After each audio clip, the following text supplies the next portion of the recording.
கர்த்தருடைய பரிசுத்த நாமம் மகிமைப்படுவதாக. இந்த புதிய 2வது மாதத்தின் இந்த 2வது நாளிலும் கூட கர்த்தருடைய சமூகத்திலே நாம் கூடி வந்து அவரை துதிக்க, ஸ்தோத்தரிக்க, ஆராதிக்க தேவன் கிருபை செய்தபடினால் என் தேவனை நன்றியோடு துதிக்கிறேன், ஸ்தோத்தரிக்கிறேன்.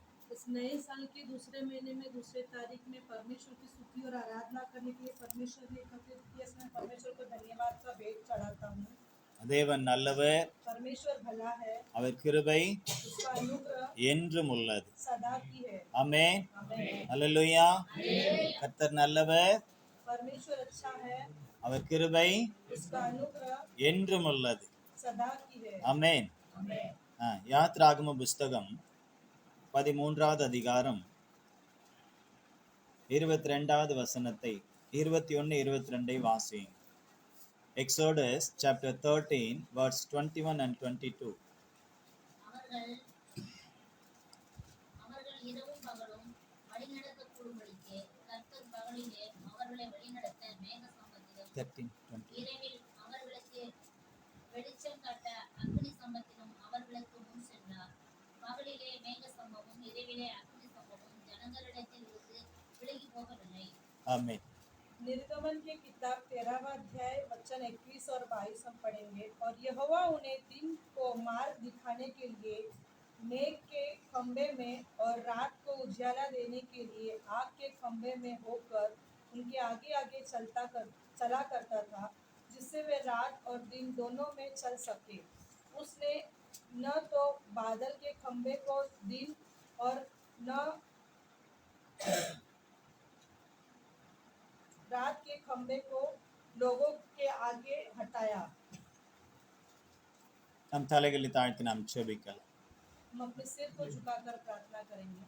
பரலோகத்தில் இருக்கிற எங்கள் பிதாவே, स्वर्ग में रहने वाले हमारे உம்முடைய நாமம் பரிசுத்தப்படுவதாக, आपकी नाम की महिमा, உம்முடைய ராஜ்யம் வருவதாக, आपके राज्य आए, உம்முடைய சித்தம் பரலோகத்திலே செய்யப்படுவதைப் போல जैसी आपकी इच्छा इस पृथ्वी पर हो பூமியிலும் वैसे इस पृथ्वी இந்த पर நாளிலும் आज के दिन இந்த நேரத்திலும் इस समय में இந்த ஆராதனையிலும் इस आराधना में இந்த செய்தி நேரத்திலும் इस वचन के समय இந்த पर சித்தம் நிறைவேறும்படியா எங்களை ஒப்புக் கொடுக்கிறோம். आपकी इच्छा को पूरा होने के लिए हम समर्पित எந்த करते हैं। நோக்கத்திற்காக இந்த வார்த்தைகளை வசனங்களை எங்களுக்கு கொடுத்தீரோ किस कारण ये वचन और आपने दिया है, அந்த நோக்கமும் சித்தமும் எங்களுடைய வாழ்க்கையிலே நிறைவேறும்படியா எங்களை ஒப்புக் கொடுக்கிறோம். वो वचन का इच्छा हमारे जीवन में परिपूर्ण होने के लिए हम अपने आप को समर्पित करते हैं, உங்க கரத்துல எங்களை தாழ்த்தி சமர்ப்பணம் செய்கிறோம். आपके हाथ में समर्पित करते हैं। நீர் எங்களோடு கூட பேசும். आप हमसे बातें कीजिए। பரிசுத்த ஆவியானவர் எங்களை முழு பொறுப்பெடுப்பீராக. पवित्र आत्मा पूरी हमारी ताबा में लेना, தடைகள் எல்லாம் நீக்குவீராக. सारी रुकावट को दूर करना, அடிமை மறைத்து நீர் மாத்திரம் வெளிப்படுவீராக. हमें छुपाकर आप प्रकट होना, டிரான்ஸ்லேஷன் செய்யும் மகளையும் கூட நீர் பலப்படுத்துவீராக. जो अनुवाद करते हैं उन्हें भी बलवंत करना, கரத்துல ஒப்பு கொடுக்கிறோம் आपके हाथों में सौंपते हैं। இயேசுவின் நாமத்தில் பிதாவே. यीशु के नाम से मांगते हैं पिता। அல்லேலூயா, हालेलुया, அல்லேலூயா, அல்லேலூயா. கர்த்தர் உங்களை ஆசீர்வதிப்பாராக. परमेश्वर आपको आशीर्वाद करे। நாம் வாசித்ததான இந்த வேத பகுதியிலே हमने ये जो वचन को पढ़ा है, அவர்கள் இரவும் பகலும் வழி நடக்கக்கூடும்படிக்கு वो दिन और रात में हमें मार्ग दिखाते हैं। கர்த்தர் பகலில் அவர்களை வழிநடத்த மேகஸ்தம்பத்திலும் यहोवा उन्हें दिन में मेघ का खंभा खड़ा करता है, இரவில் அவர்களுக்கு வெளிச்சம் காட்ட அக்னி ஸ்தம்பத்திலும் रात में उजाला देने के लिए आग के खंभे को खड़ा करता है, அவர்களுக்கு முன் சென்றார். उनके आगे चलता है। பகலிலே மேகஸ்தம்பமும் दिन में मेघ का खंभा, இரவிலே அக்னி ஸ்தம்பமும் रात में आग के खंभे को खड़ा करता है। ஜனங்களை விட்டு விலகி போகவில்லை. वो लोगों को छोड़कर नहीं गया। அல்லேலூயா, हालेलुया, அல்லேலூயா. இஸ்ரவேல் ஜனங்கள் इस्राएल के लोग எகிப்தை விட்டு जब मिस्र देश से அவர்கள் छोड़कर கானானை நோக்கி பிரயாணம் செய்த அந்த 40 ஆண்டு காலங்கள் जब वो कनान देश के और वो 40 साल की यात्रा में चल रहे थे, அவர்களுக்கு எந்த மேப்பும் கிடையாது. तो उनके लिए वो बाहर नक्शा कोई भी नहीं था जाने के लिए। இப்பனா எங்கன்னா போனோம்னு சொன்னா உடனே கூகுள் மேப்பை நம்ம போட்டுறோம். अभी हम कहीं जाना है तो हम तुरंत गूगल मैप का इस्तेमाल करते हैं। போடுறோமா இல்லையா? கூகுள் மேப்பை போட்டு பார்த்தே நம்ம புக் பண்ணிடுறோம். இல்லை எங்கன்னா போகணும் தெரியலன்னு சொன்னா உடனே கூகுள் மேப்பை போட்டு பார்த்து நம்ம போயிடுறோம். गूगल मैप के इस्तेमाल करके हम किधर जाना है तो हम बुक कर लेते हैं और गूगल मैप के अनुसार हम चले जाते हैं उस स्थान पर। சில நேரத்துல கூகுள் மேப் தப்பான வழியை காட்டும். कई समय पर गूगल मैप भी दिशा जो है गलत दिखाती है। அன்னைக்கு கூட கல்யாண் ஸ்டேஷன்ல இருந்து நாங்க வரும் பொழுது उस दिन भी जब पासवान जी कल्याण से आ रहे थे, இப்படி போலீஸ் ஸ்டேஷன் இந்த பாத்திமா ரோட்ல வந்து இப்படி உள்ள வந்தா பக்கம். फातिमा स्कूल के यहाँ पे आने के लिए पुलिस स्टेशन से आएंगे तो ஆனா नजदीक அவனுக்கு है। கூகுள் மேப் காட்டுது நேரா உள்ளன்சால், அந்த உள்ளன்சால் வழியா வந்து அப்படி வந்து இங்க சுபேர் டாக்டர் வழியா வந்து இங்க வந்து இப்படி சுத்தி இப்படி சாப்பிடுறது இப்படி சுத்தி வந்து சாப்பிடுற மாதிரி இருக்கு. लेकिन उसका गूगल मैप में ऐसा दिखाया है कि उलनचल के रास्ते से जुबेर डॉक्टर के वहां से आने का दिखाया है। ऐसे नहीं खाते, ऐसे घुमा के खाने का ऐसा रास्ता दिखाता है। ஏன்னா அதுல அந்த மாதிரி ஃபீட் பண்ணி வச்சிருக்காங்க. वैसा उसमें उन्होंने फीड करके रखा நம்ம है। சொன்னா கூட இப்படி போன்னு சொன்னா இல்ல இல்ல எங்களுக்கு கூகுள் மேப் இப்படிதான் காட்டுதுன்னு போயிடுறாங்க. अगर हम बोलेंगे ये रास्ता नजदीक है तो वो कहेंगे कि हमें गूगल का दिशा यहाँ से दिखाता है, இந்த कैसे கூகுள் जाएंगे? மேப் எல்லாம் இல்லாத காலத்துல जब गूगल का मैप नहीं था उस समय पर ஜனங்கள் लोग கானானுக்குள்ளே அவர்கள் போக வேண்டும். जब कानान देश में जब जाना था, அந்த கானான் தேசத்தை நோக்கி போக जब कानान देश की ओर जाने அவர்களுக்கு के வழி लिए தெரியாது. उन्हें रास्ता नहीं पता। ஏன்னா வழியெல்லாம் பார்த்தா நடுவுல கடல் வந்தது, रास्ते में समुद्र आया था, எரிகோ வந்தது, यरीहो आया था, யோர்தான் வந்தது. यॉर्दन आया था। இதெல்லாம் தாண்டி ஆட்டோக்காரன் வருவான், கேப்காரன் வருவான். ये सब छोड़कर वहाँ पे रिक्शा वाला ओला रिक्शा आएगा क्या?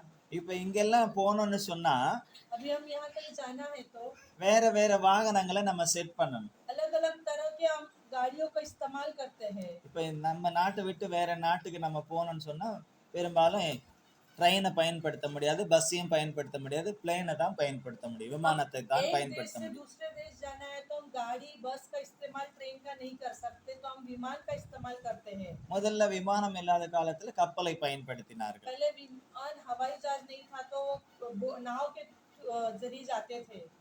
இப்படி பல காரியங்களை பயன்படுத்தி இருந்த காலகட்டங்களிலே ऐसे किया हुआ इस्तेमाल किया हुआ उस समय पर, அதற்கு முன்பு இருந்த அந்த காலகட்டத்திலே इसके पहले के समय में தேவன் தம்முடைய பிள்ளைகளை அடிமைத்தனத்திலே இருந்து அவர்களை விடுவித்து அவர்களை தம்முடைய பிள்ளைகளுக்காக ஆயத்தப்படுத்தி வைத்திருக்கிறதான அந்த பாலும் தேனும் ஓடுகிற அந்த தேசத்தில் அவர்களை கொண்டு வந்து நிறுத்துவதற்காக जो गुलामी में फंसे हुए बच्चे को परमेश्वर ने छुड़ाकर, जहाँ देश में मद और दूध बहता था वहाँ पे उन्हें छुड़ाकर लेकर आया था। அவர்களுக்கு வழியை காண்பிக்க उन्हें रास्ता दिखाने के लिए தேவனே கூட வந்தார் என்று நாம் பார்க்கிறோம். परमेश्वर ही उनके साथ आया था रास्ता दिखाने के लिए। வசனம் சொல்லுகிறது वचन में कहता है அவர்களுக்கு முன் சென்றார். उनके आगे चला। எப்படி சென்றார்? वो कैसे आगे चला? தேவன் இருக்கிற வண்ணமாகவே முன்னே செல்வார் அல்லது பின்னே நிற்பார்னா நம்ம யாரும் நிலை நிற்க முடியாது, அழிந்து போகும். हम ये नहीं सोच सकते कि परमेश्वर हमारे साथ है, हमारे पीछे और आगे चल रहा है, हम नहीं तो उसके अलावा हम नष्ट हो जाएंगे। ஆகவே தம்முடைய பிள்ளைகளுக்காக इसलिए परमेश्वर अपने बच्चों के लिए அவர் தன்னுடைய ரூபத்தை அல்லது தன்னுடைய தன்மையை அவர் மாற்றி தம்முடைய பிள்ளைகளுக்கு உதவி செய்யும்படியா அவர் கூட வருகிறார். परमेश्वर अपने बच्चों के लिए अपने रूप बदल कर वो अपने लिए मदद करने के लिए आता है। தேவனை ஒருவனும் ஒரு காலம் கண்டதில்லை. परमेश्वर को कोई भी नहीं देखा है। அவர் எப்படி இருப்பார் என்று யாருக்கும் தெரியாது. वो किस रूप में रहेगा वो नहीं कोई जानता। இன்று வரையிலும் தெரியாது. आज भी नहीं कोई जानता उसे। ஏனென்றால் அவருக்கு எந்த விதமான ஒரு ரூபமும் இல்லாமல் அவர் எல்லா இடத்திலும் நிறைந்திருக்கக்கூடிய ஏலோகிமாய் இருக்கின்றார். उसे कोई रूप नहीं है, वो हर जगह वो उसका आत्मा उंडेलते रहता है, इसलिए उसे एलोहिम कहते हैं। வேர் இஸ் காட்னு கேட்டா பிள்ளைங்க கிட்ட ஸ்கூல்ல எல்லாம் கேட்பாங்கல்ல, கேட்டிருக்காங்கல்ல, स्कूल में बच्चे को पूछेंगे கேட்டிருக்காங்களா परमेश्वर இல்லையா? कहाँ है, வேர் இஸ் காட்? किधर है भगवान? காட் இஸ், சத்தமா சொல்லுங்க, God is, God is everywhere. God हम இஸ், कहेंगे कि परमेश्वर सब जगह है। ஆனா சொல்லி கொடுத்தவங்களே जिन्होंने பல விதமான सिखाया है, வழிபாடுகள்ல இருப்பாங்க. वही अलग अलग तरीके से वो मानते ஆனா हैं। உண்மை என்னன்னா लेकिन सच्चाई क्या है? சொல்லி கொடுக்கிறது ஒன்றும் செய்வது ஒன்றுமாக இருக்கிறது. सिखाना एक है और क्रिया में करना एक ஆனால் अलग நம்முடைய है। வேதம் ஒன்றை நிலைநிறுத்துகிறது நமக்கு. लेकिन हमारे शास्त्र में एक ही बात को स्थिर அவர் करता है, எங்கும் வியாபித்திருக்கிறவர். वो हर जगह पे है, அவர் उसका है, சர்வ வியாபி.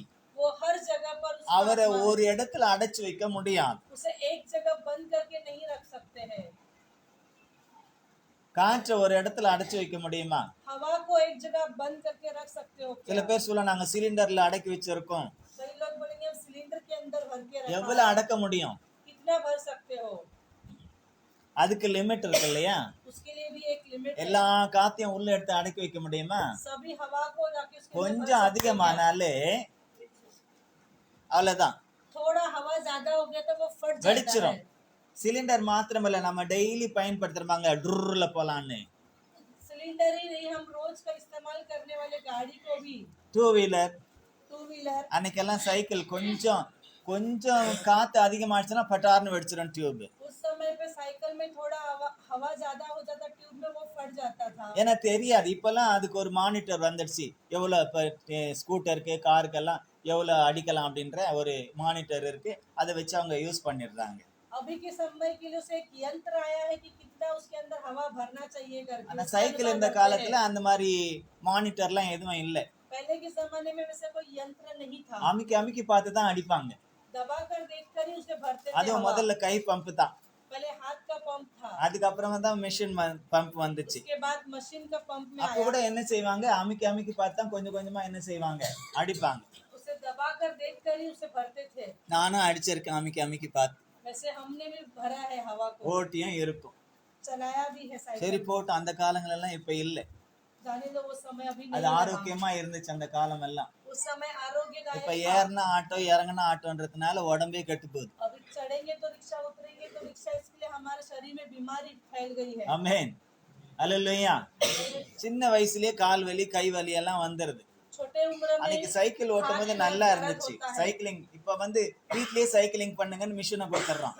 पहले साइकिल चला के हम तंदुरुस्त थे, अभी घर में ही साइकिल चलाने இன்னைக்கு के लिए வியாபாரிகள் मशीन आ गया தான் है। நம்மை நடத்துகிறார்கள்.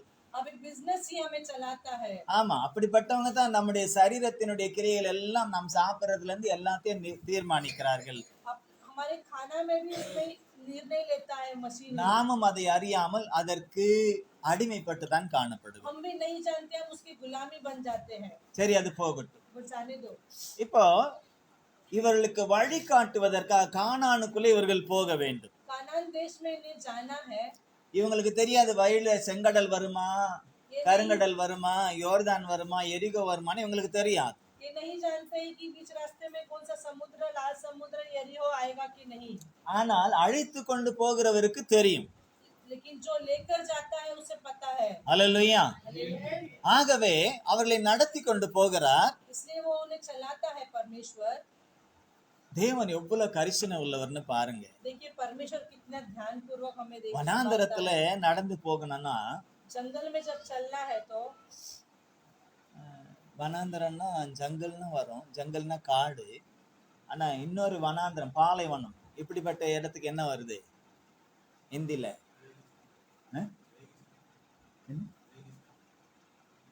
रेगिस्तान, தெரியல. रेगिस्तान, ரேகிஸ்தான், डेजर्ट। டெசர்ட். ஓகே. அப்படிப்பட்ட இடத்துல எல்லாம் இப்ப காட்டுல எல்லாம் நிழல் கிடைக்கும், பரவாயில்ல. जंगल में हमें छाव मिलेगा। ஆனால் பாலைவனங்களிலே நாம நிழலை எதிர்பார்க்கவே முடியாது. रेगिस्तान जैसे जगह पे वहाँ पे हमें छाव नहीं मिलेगा। அப்போ அப்படிப்பட்ட இடத்தை எல்லாம் கடந்து போக வேண்டியிருக்கு. ऐसे रास्ते में भी हमें पार करके जाना है। இப்ப கடல்ல வழி எப்படி போக முடியும்? கடல்ல வழி போனோம்னா எப்படி போக முடியும்? समुद्र के बीच में कैसे हमें रास्ता मिलेगा? அன்னைக்கு பெரிய கப்பல்லாம் இல்லை. तभी बड़ी जहाज सब नहीं था। 6 லட்சத்தும் புருஷர்கள் மாத்திரம், ஸ்திரீகள் பிள்ளைகள் இன்னும் புறஜாதிகள் எல்லாம் பார்க்கும்போது 20-25 லட்சத்துக்கு மேல போகுது. அத்தனை பேரை ஒரே படகுல ஒரே கப்பல்ல எடுத்துட்டு போற அளவுக்கு கப்பலும் இல்லை. 6 लोग से ज्यादा पुरुष, उनके बीवियां बच्चे ऐसे गिनती करेंगे तो 25 लाख के ऊपर थे। उतने लोगों को लेके जाने की उतनी बड़ी जहाज नहीं थी। சின்ன சின்ன கப்பல்கள் படகுகள் இருந்தது. छोटा छोटा नाव था। ஆனால் பெரிய இத்தனை பேரையும் சுமந்து செல்லக்கூடிய அளவுக்கு ஒன்றும் இல்லை. इतने लोग को लेके जाने के लिए कोई यंत्र नहीं था। அதனால்தான் செங்கடல் வந்த பொழுது ஜனங்கள் எல்லாம் திகைத்து நின்றார்கள். जब लाल समुद्र आया तभी लोग अचंभव के खड़े हो गए। எதனாவது ஒரு பிரச்சனை வரும்போது நமக்கு திகைப்பு வரும். कोई बड़ी समस्या आता है तभी हम अचंभ हो जाते हैं, கூடவே புலம்பலும் வரும், उसके साथ हम कुड़कुड़ाने भी लगते हैं, கூடவே எரிச்சலும் வரும், साथ में गुस्सा क्रोध भी आता है, கூடவே யார் நடத்திட்டு வந்தாங்களோ அவங்க மேல பழி சொல்லக்கூடிய பழி காரியங்களும் வரும். कौन हमें लेकर आए हम उन्हें दोषी भी ठहराते हैं। ஆனால் அழைத்து கொண்டு வந்தவர் யார் என்று அறியாதபடியினால்தான் இப்படிப்பட்ட சூழ்நிலைகள் எல்லாம் இப்படிப்பட்ட சுபாவங்கள் எல்லாம் கடந்து வருகிறது. कौन हमें चला रहा है वो नहीं जानते, इसलिए ये सब स्वभाव हमारे अंदर आता है। 400 வருடங்களுக்கு மேலாக அடிமைப்பட்டிருந்ததான இவர்களை 400 साल से भी ज्यादा वो गुलामी थे ये लोग। தேவனை நோக்கி பார்த்து தேவனே எங்களை விடுவியும் விடுவியும் விடுவியும் என்று சொல்லி ஓயாமல் ஜெபித்து பெருமூச்சு விட்டு கொண்டிருந்த ஜனங்களை மீட்டு வெளியே கொண்டு வருகிறார். परमेश्वर को देखकर हमेशा कुड़कुड़ा के कहने लगे कि परमेश्वर हमें छुड़ाइए कहने वाले लोगों को அவர்களுக்காக ஒரு ஸ்தலத்தை ஆயத்தம் பண்ணி அவர் வெளியே கொண்டு வருகிறார். उनके लिए एक स्थल तैयार करके उन्हें वहां से छुड़ाकर बाहर लेकर அந்த ஸ்தலம் பார்த்தா அவ்வளவு விசேஷமான ஒரு ஸ்தலமா இருக்கிறது. देखेंगे तो एक विशेष स्थल था। அவர்களுடைய வாழ்க்கையில அதுவரையிலும் கண்டிராத அனுபவித்திராத ஆசீர்வாதங்களும் ஐஸ்வர்யங்களும் நிறைந்த ஒரு இடமாய் அது இருக்கிறது. उनके जीवन में ऐसा एक अनुभव और अनुकूल ऐश्वर्य भरा वो आशीर्वाद को कभी नहीं उन्होंने देखा था। கானானை குறித்து சொல்லும்போது அதனுடைய செழுமையை குறித்து சொல்லும் பொழுது பாலும் தேனும் ஓடுகிற தேசம் என்று சொல்லப்படுகிறது. कानान के बारे में हम वर्णन करेंगे तो मध और दूध बहने वाला वो एक देश था। நம்ம இந்திய தேசத்தை சொல்லும்போது என்ன சொல்லுவாங்க பெரும்பாலும்? जब हम अपने भारत देश के बारे में बोलेंगे तो क्या कहेंगे लोग? மற்ற ஃபாரினர்ஸ் எல்லாம் என்ன சொல்லுவாங்க? இங்க இருக்கிறவங்க வல்லரசு ஆக்கிடுவோம், இல்ல செழுமை ஆக்கிடுவோம், அப்படி ஆக்கிடுவோம், இப்படி ஆக்கிடுவோம், இப்ப கூட பட்ஜெட்ல கூட சொல்லி இருக்காங்க. यहाँ के मंत्री ने भी कहा कि बजट में कि ये करेंगे वो करेंगे। ஆனா வெளியில இருக்கிறவங்க என்ன சொல்றாங்க இந்தியாவை பத்தி? विदेशी लोग क्या कहते हैं हमारे भारत देश के बारे में? புவர் கண்ட்ரி, गरीबी देश है, அப்படிதானே சொல்றாங்க. பெரும்பாலும் ஃபாரினர்ஸ் பெரும்பாலும் இந்தியாவை நினைக்கும் பொழுது அவங்களுக்கு எல்லாம் ஒரு சிந்தனை வந்துருது, இது ரொம்ப புவர் கண்ட்ரி. विदेशी लोग कहते हैं भारत देश के बारे में कि ये गरीबी देश है करके। இப்பவாவது கொஞ்சம் சிந்தனைகள் மாறி இருக்கிறது. अभी उनका विचार थोड़ा बदला हुआ है। ஆனால் முன்பெல்லாம் पहले सब ரொம்ப ஒஸ்டா தான் நினைச்சுக்கிட்டு இருந்தாங்க. இந்தியான்னு சொன்னாலே ரொம்ப ஒரு விதமான புவர், அங்க இருக்கிற பீப்புள்ஸ் எல்லாம் ரொம்ப ஒரு மாதிரி அப்படின்ற மாதிரி நினைத்து கொண்டிருந்தார்கள். भारत देश के लोग बहुत बुरा और बहुत गरीब है करके सोचते थे। ஆனால் நம்முடைய தேசத்தில் இருக்கக்கூடிய வளத்தை போல செல்வத்தை போல வேற எங்கும் கிடையாது. लेकिन हमारे देश में जो हमें फल फूल मिलता है, जो आशीष है, वो कोई और देश में नहीं அதை है। சரியான விதத்திலே அரசாங்கமும் ஆள்கிறவர்களும் அதை உபயோகப்படுத்தினா நம்முடைய தேசம் தான் உலகத்திலேயே வல்லரசு நாடாக இருக்கும். वो सही तरह से वो इस्तेमाल करेंगे तो हमारा देश सबसे आगे रहेगा। ஏனென்றால் அத்தனை செல்வங்களும் நம்முடைய தேசத்திலே இருக்கிறது. वो सब आशीष हमारे देश में है। அந்நிய தேசத்திலிருந்து வந்தவனுக்கு அது தெரிந்து சில காரியங்கள் எல்லாம் அவன் பயன்படுத்தினான். विदेश के लोग आके वो कार्य को जानकर उसे इस्तेमाल करता है। அவன் இங்க இருக்கக்கூடிய காரியத்தை வச்சு இங்க இருக்கிறத வச்சு இங்க இருக்கிற ஆட்களை வச்சு அவன் கட்டின கட்டிடங்கள் எல்லாம் இன்னைக்கும் நிலைத்திருக்கிறது. वो विदेश के लोग यहाँ आकर उन्होंने बांधकाम किया, वो बांधकाम को देखकर वो स्थिर रहे। உண்மையா பொய்யா? பிரிட்டிஷ் காலத்துல கட்டின கட்டிடங்கள்லாம் இன்னைக்கும் நிலைச்சிருக்கா இல்லையா? बांधा हुआ अभी भी वो बांधकाम அதற்கு முன்பு ராஜாக்கள் காலத்துல கட்டின கல்லணைகள் கூட இன்றைக்கும் கூட எப்படி இருக்கு? கரிகாலம் கட்டின கல்லணை கூட எப்படி இருக்கு? ராஜராஜ சோழன் கட்டின அந்த கோவில் எல்லாம் எப்படி இருக்கு? இன்னைக்கு அளவு நிலைச்சிருக்கு. राजाओं के समय पर बनाया वो मंदिर भी आज स्थिर है। அவங்க எல்லாம் வேற எதையும் கொண்டு வர இங்க இருக்கிறத வச்சு எப்படி அதை பயன்படுத்தலாம் என்றதான அந்த ஞானத்தோட அந்த அறிவோடு அவர்கள் செயல்பட்டார்கள். वहां से कुछ नहीं लाए हैं, केवल वो ज्ञान से बनाया है कि यहाँ पे जो सामान है उसे इस्तेमाल करके बनाया है। இப்ப எல்லாமே புதுசு புதுசு புதுசு புதுசு அப்படின்னு சொல்லிக்கிட்டு வருது எல்லாமே நமக்கு கேடாய் தான் வருகிறது. अभी सब नया नया बोल के हमें जो देता है वो सब फंसाने का चीज है। எல்லா விதத்திலும் सभी कार्यों में அன்றைக்கு ஒரு பொருளை கொடுத்தால் அதற்கு லாங் லைஃப் இருந்தது. पहले कुछ चीज देंगे तो उसके लिए लंबी उम्र थी। அன்னைக்கு எந்த பொருளுக்கும் அவங்க கேரண்டியும் கொடுத்ததில்ல, வாரண்டியும் கொடுத்ததில்ல. ஆனா மனசோட செஞ்சு கொடுத்தாங்க, அது லாங் லைஃபா இருந்தது. पहले की वस्तुओं में वारंटी गारंटी नहीं था, वो मन से बना के दिया था, इसलिए उसको அதுக்கப்புறம் कमी என்ன था। ஆச்சு? மனசு குறைஞ்சு, மனசுல இருக்கிற காரியங்கள், நன்மைகள் எல்லாம், அன்பு எல்லாம் குறைஞ்சு போனதுனால கேரண்டி கொடுத்தாங்க. जब मन की विचार को कम किया, इसके लिए उसको गारंटी देने लगे वो सामान को। கேரண்டினா ஒரு 5 வருஷம் கேரண்டின்னு சொன்னா, முதல்ல 5 வருஷம்லாம் கூட இல்ல, 1 வருஷம் 2 வருஷம் அப்படிதான் கொடுத்தாங்க. उसको गारंटी 1 साल 2 साल ऐसे देते थे। இதுக்கு கூட பாருங்களேன், 10 வருஷம் கேரண்டி வாரண்டியா கொடுத்திருக்கான். वो इसी में भी देखो 10 साल का वारंटी करके लिखा है, ஆனா அதுக்கு நம்ம பைசா கட்டணும் அப்பப்போ. लेकिन उसके लिए भी हमें बार बार पैसा ஆனா देना அன்னைக்கு पड़ता அப்படி அல்ல. है। उस दिन वैसे नहीं நம்ம था। சாப்பிடுற பண்டங்கள் கூட மாச கணக்குல கெட்டு போகாம இருந்துச்சு. எந்த விதமான கெமிக்கல் கலக்காமலே அவர்கள் செய்தார்கள். हम खाने वाले चीजों में भी कोई केमिकल नहीं मिला था, वो இன்னைக்கு काफी நிறைய दिन तक கெமிக்கல் इस्तेमाल போட்டு कर सकते செய்யறாங்க, थे। சீக்கிரமா கெட்டு போகுது. लेकिन अभी बहुत केमिकल इस्तेमाल करते हैं, इसलिए जल्दी खराब हो அது जाता है। கெடுறது மாத்திரம் இல்லாம நம்மளையும் கெடுத்துறது. केवल खाने का चीज नहीं खराब होता है, वो हमें भी खराब कर देता है। ஆமென், அல்லேலூயா. என்ன நானெல்லாம் என்ன சொல்றேன்னு புரியுதா இல்லையா? புரியுதா? அப்போ தேவனுடைய நாமத்திற்கு மகிமைக்காக நாம் ஒவ்வொரு நாளும் வாழ வேண்டியவர்கள். நமக்கு அவர் ஆசீர்வாதத்தை வைத்திருக்கிறார். அந்த ஆசீர்வாதத்தை நாம் பெற்றுக்கொள்வதற்காக அவரே நமக்கு வழிகாட்டுகிறவராய் இருக்கிறார். परमेश्वर के नाम की महिमा के लिए परमेश्वर हमें चलाता है, इसके लिए वो हमारे लिए रास्ता दिखाता है। அன்றைக்கு விசேஷமாய் இஸ்ரவேல் ஜனங்களை தமக்காக அவர் வேறு பிடித்து இந்த உலகத்திலே இருந்து அவர்களை தனக்காக தன்னுடைய சொந்த பிள்ளையாக அவர்களை வேறு பிரித்து அவர்களுக்கு பெயரை வைத்து அவர்களை அழைத்து கொண்டு வருகின்றார். उस दिन मिस्र देश के लोगों को परमेश्वर ने छुड़ाकर अपना बच्चा है समझकर उनके लिए रास्ता बनाकर उसने आगे चलाया। इसलिए அதற்காக ஒரு தலைவனாகிய மோசேயை அவர் எழுப்படுத்தினார். उनके लिए एक बड़ा याजक के समान उन्होंने मूसा के लिए खड़ा किया। ஆனால் மோசேக்கு தெரியாது கானான் எப்படிப்பட்டது என்று. मूसा को नहीं पता कानान देश कैसा மோசேக்கு है। தெரியாது கானானுக்கு போய் சேர வேண்டிய வழி. मूसा को नहीं पता कानान जाने के लिए रास्ता किधर से ஆனால் है। மோசே முழுக்க முழுக்க கர்த்தரை நம்பினார். लेकिन मूसा ने पूरी तरह से परमेश्वर के ऊपर भरोसा ஆனா रखा। ஜனங்க முழுக்க முழுக்க மோசேயின் பின்னால இருந்தாங்க. लोग सब पूरी तरह से मूसा के पीछे भरोसा रखे थे। கர்த்தர் மேலயும் கொஞ்சம் விசுவாசம் இருந்தது. परमेश्वर के ऊपर भी विश्वास था। அதை விட மோசே தானே முன்னின்று செய்யறாருன்னு எல்லாத்தையும் கர்த்தர் செய்யக்கூடிய காரியத்தெல்லாம் மோசே மோசே மோசேன்னு இன்னைக்கும் மோசையை முக்கியப்படுத்தி சில பேர் அவரை தெய்வமாக கூட வணங்குறவங்க இருக்காங்க.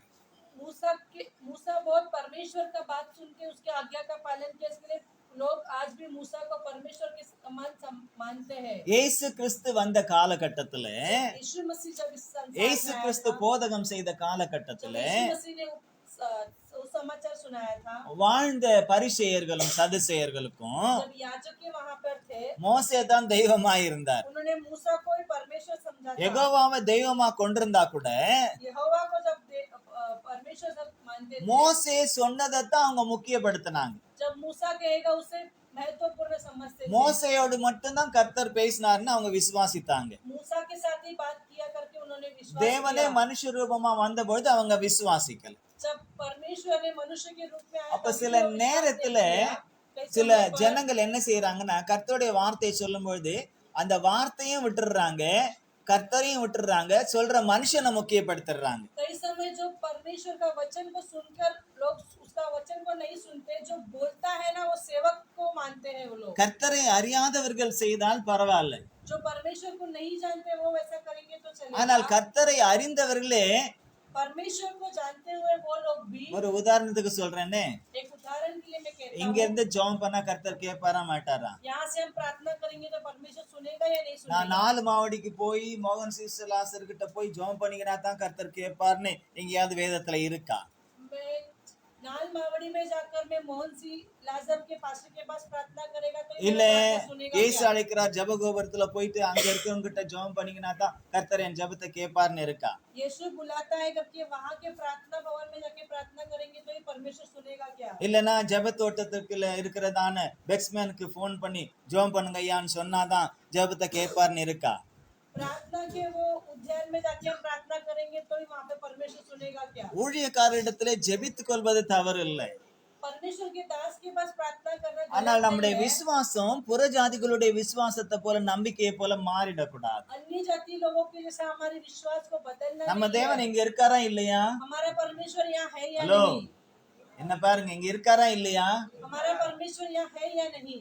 சில புற ஜாதிகள் சில பேரு அவங்க தேடிக்கிட்டு போவாங்க, இங்க போனாதான் சரியாகும். अन्य जाति लोग ढूंढ के जाते हैं, यहाँ जाएंगे तो ही सही होगा करके। இருக்குதா இல்லையா? है या ஒவ்வொரு नहीं? விஷயத்துக்கும் அவங்க ஒவ்வொரு காரியத்தை ஒவ்வொரு இடத்தை வச்சிருக்காங்க. हर एक कार्य के लिए हर एक जगह उन्होंने स्थिर करके रखा है। ஜனங்கள் அப்படியே போயிட்டு இதெல்லாம் இங்க போனாதான் நல்லா ஆகும், இங்க போனாதான் சரியாகும், இங்க போனாதான் இது கிடைக்குன்ற மாதிரி இருக்கிறது. यहाँ जाएगा तो छुटकारा मिलेगा, यहाँ जाएगा तो आपको अच्छा होगा करके उन्होंने वो मान के रखा है। கிறிஸ்தவத்திலும் கூட அப்படிப்பட்ட அந்த பொய்யான அந்த காரியங்களை பின்பற்றும்படியாக சில உபதேசிகள், சில போதகர்கள், சில சுவிசேஷர்கள் தவறாய் ஜனங்களை நடத்துகிறார்கள். मसीह के लोगों को भी भविष्यवक्ता के द्वारा वो कई நமக்கு सेवक புனித लोग ஸ்தலம் बताते ஏதாவது हैं। இருக்கா? हमारे लिए ऐसा कोई स्थिर जगह है क्या? வேதத்துல அப்படி சொல்லப்பட்டிருக்கா? कई शास्त्र में बताया है। சில பேருக்கு புனித ஸ்தலம்னு போறாங்க, புனித யாத்திரைன்னு போறாங்க. कोई लोग पुण्य यात्रा करके जाते हैं। அதே போல கிறிஸ்தவ வட்டாரத்திலும் கூட எருசலேம் தான் எங்களுக்கு புனித ஸ்தலம். இயேசு எங்கேயும் சொல்லவே இல்லை அப்படி. मसीह के लोग में भी क्या है कि यरूशलेम में पुण्य यात्रा करके कई लोग அங்க जाते போனா हैं। புண்ணியம் கிடைச்சிருமா?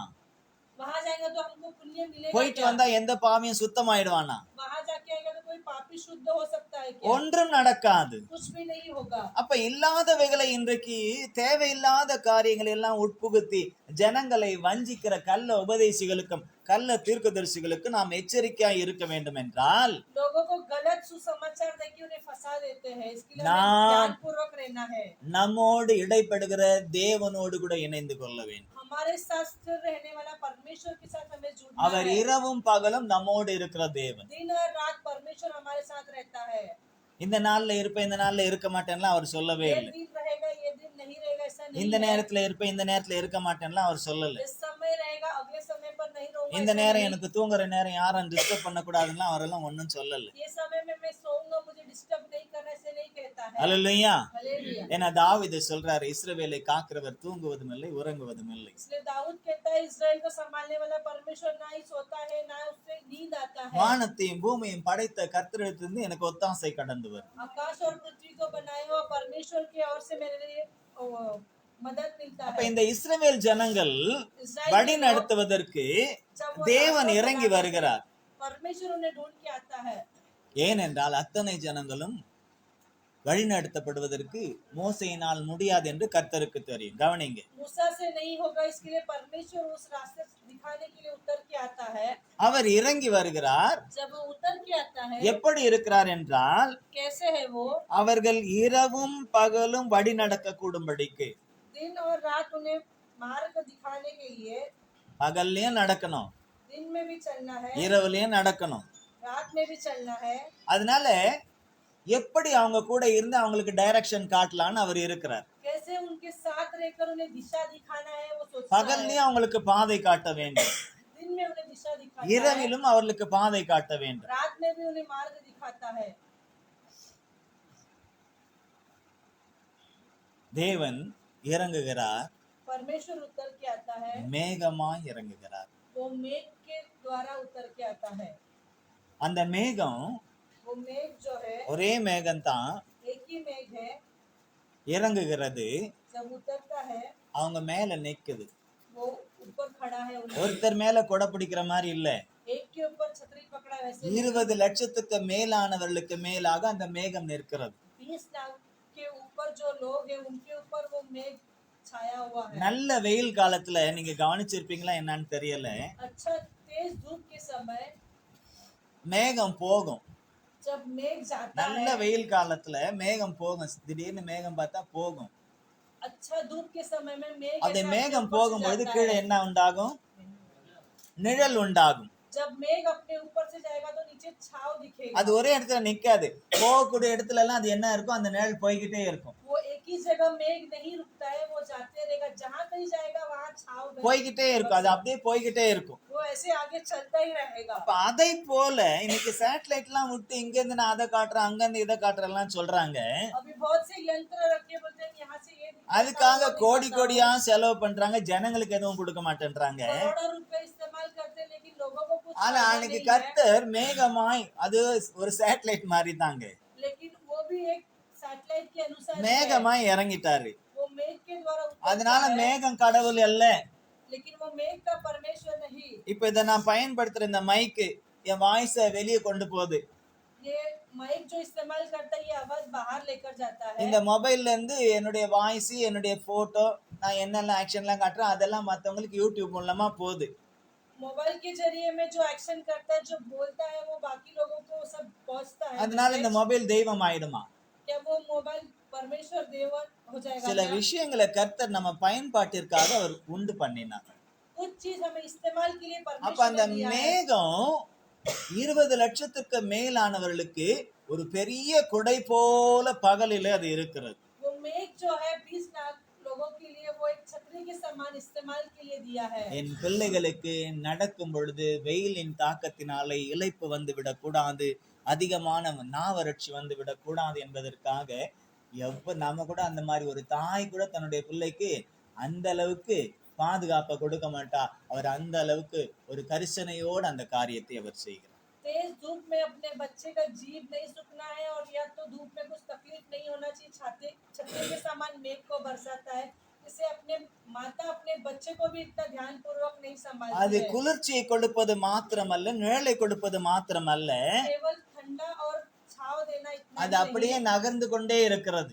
वो वैसे ही आगे बढ़ता रहा। இப்போ உதாரணத்துக்கு ஒரு கொடை இருக்குன்னு வைங்களேன். उदाहरण के लिए एक छतरी हमारे हाथ में है, சத்திரி இப்ப என்கிட்ட இல்ல, छतरी ஒரு हमारे पास नहीं இருக்குதுன்னு है। வைங்களேன். अगर छतरी ஒரு होने 2 से பேர் போறோம், हम 2 जन चल மழை रहे हैं, வருது, ஒருத்தர் கொடை பிடிக்கிறோம்.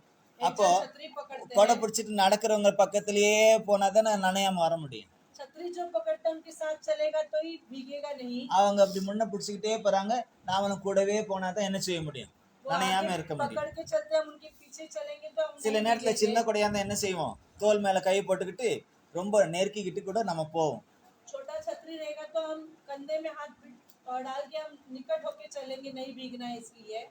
அதே போல தேவன் ஒரு பெரிய கொடையை போல அந்த மேகத்துல அவர் காணப்பட்டு அவரே மேகமாய் கடந்து வந்து ஜனங்களுக்கு அந்த பாதுகாப்பு, அந்த பகலிலே இருக்கக்கூடிய அந்த உஷ்ணத்துல இருந்து அவர்களுக்கு பாதுகாப்பை கொடுக்கும்படியாக, இளைப்பு வராதபடிக்கு, அவங்க இளைத்து போகாதபடிக்கு, நாவறட்சி ஏற்படாதபடிக்கு, அவர்கள் ஒரு ஏசில இருந்தா எப்படி நமக்கு அதிகமா தண்ணி தாகமே எடுக்காது, அந்த மாதிரி அவங்க வழிநடப்பதற்கு மேகமாக அவர் போய்கிட்டே இருக்கா. இவங்க அதை ஃபாலோ பண்ணணும். इतने लोगों को इतना तेज धूप में थकावट नहीं आना चाहिए, ना जीभ नहीं सूखना चाहिए, बल्कि एक छतरी के रूप में परमेश्वर ने अपने मेघ को बिछाया था और उन्हें संभाल के लेके आगे चलाया था। நைட் ஆகுது, रात होता है, அதே மேகம், वही मेघ जो है, நிழலை கொடுத்த மேகம், जो छाव दिया था वो मेघ, குளிர்ச்சியை கொடுத்த மேகம், जो ठंडक दिया था वो இப்ப मेघ, அப்படியே அதனுடைய தன்மை மாறுகிறது, वो अपने रूप को बदलता है। वो मेघ அக்கினியாய் वो காணப்படுகிறது. अभी आग बन जाता है। அந்த அக்கினி वो आग जो है எதற்காகனா, वो किस लिए ஒன்று है? வெளிச்சம் காட்டுவதற்கு. उन्हें उजाला देने के लिए। அது வெளிச்சம் டார்ச் லைட் அடிச்சுட்டே போவோம் இல்லையா இருட்டுல, हम जब अंधेरे में टॉर्च लाइट की इस्तेमाल அந்த करते மாதிரி जाते हैं, வெளிச்சம் காட்டி வழியை காட்டுறதுக்கும், वैसे टॉर्च लाइट के समान वो उजाला வனாந்தரத்துல எல்லாம் பாலைவனத்துல எல்லாம் இரவுல பகல்ல எந்த அளவுக்கு வெயில் இருக்கோ அதே போல இரவுல குளிரும் அதிகமா இருக்கும். रेगिस्तान में जितना धूप रहता है उतने अंधेरे में ठंड भी रहता है। காடா இருந்தா கூட பகல்ல குளிர்ச்சியா இருந்தாலும் இரவுல குளிர் வரும். जंगल हो फिर भी दिन में धूप रहेगा लेकिन रात में ठंड रहेगा। அப்போ அந்த அவங்களுக்கு இரவுல குளிர் இருக்க கூடாது. रात में ठंड नहीं लगने के யார लिए நடுங்கிக்கிட்டே, ஏன்னா மூத்த வயது முதிர்ந்தவங்க எல்லாம் இருந்தாங்க, बुजुर्ग लोग कुड़कुड़ाए, சின்ன பிள்ளைங்க எல்லாம் இருந்தது, छोटे बच्चे भी थे, யாருக்கும் எந்த பாதிப்பும் வரக்கூடாது. किसी को कोई तकलीफ ना அப்ப हो। அவங்களுக்கு நல்ல கதகதப்பா இருக்கிறதுக்கு, குளிரிலிருந்து பாதுகாப்பதற்கு அக்னியாகவும், ठंड से उन्हें बचाने के लिए एक गर्मी அதே அக்னி வழிகாட்டக்கூடிய வெளிச்சமாகவும். वही आग उन्हें रास्ता दिखाने के लिए उजाला भी था। அப்ப இது 2 in 1 2 in 4 ये 2 in 1 है कि 2 in 4 है? எப்படி இருக்குது பாருங்க. कैसा है देखिए। இன்னைக்கு இப்படி ஏதாவது செய்ய முடியுதா? आज ऐसे कुछ कार्य कर இன்னைக்கு सकता है எத்தனையோ क्या? விஞ்ஞான காரியங்களை செய்யறாங்க, கண்டுபிடிச்சிருக்காங்க.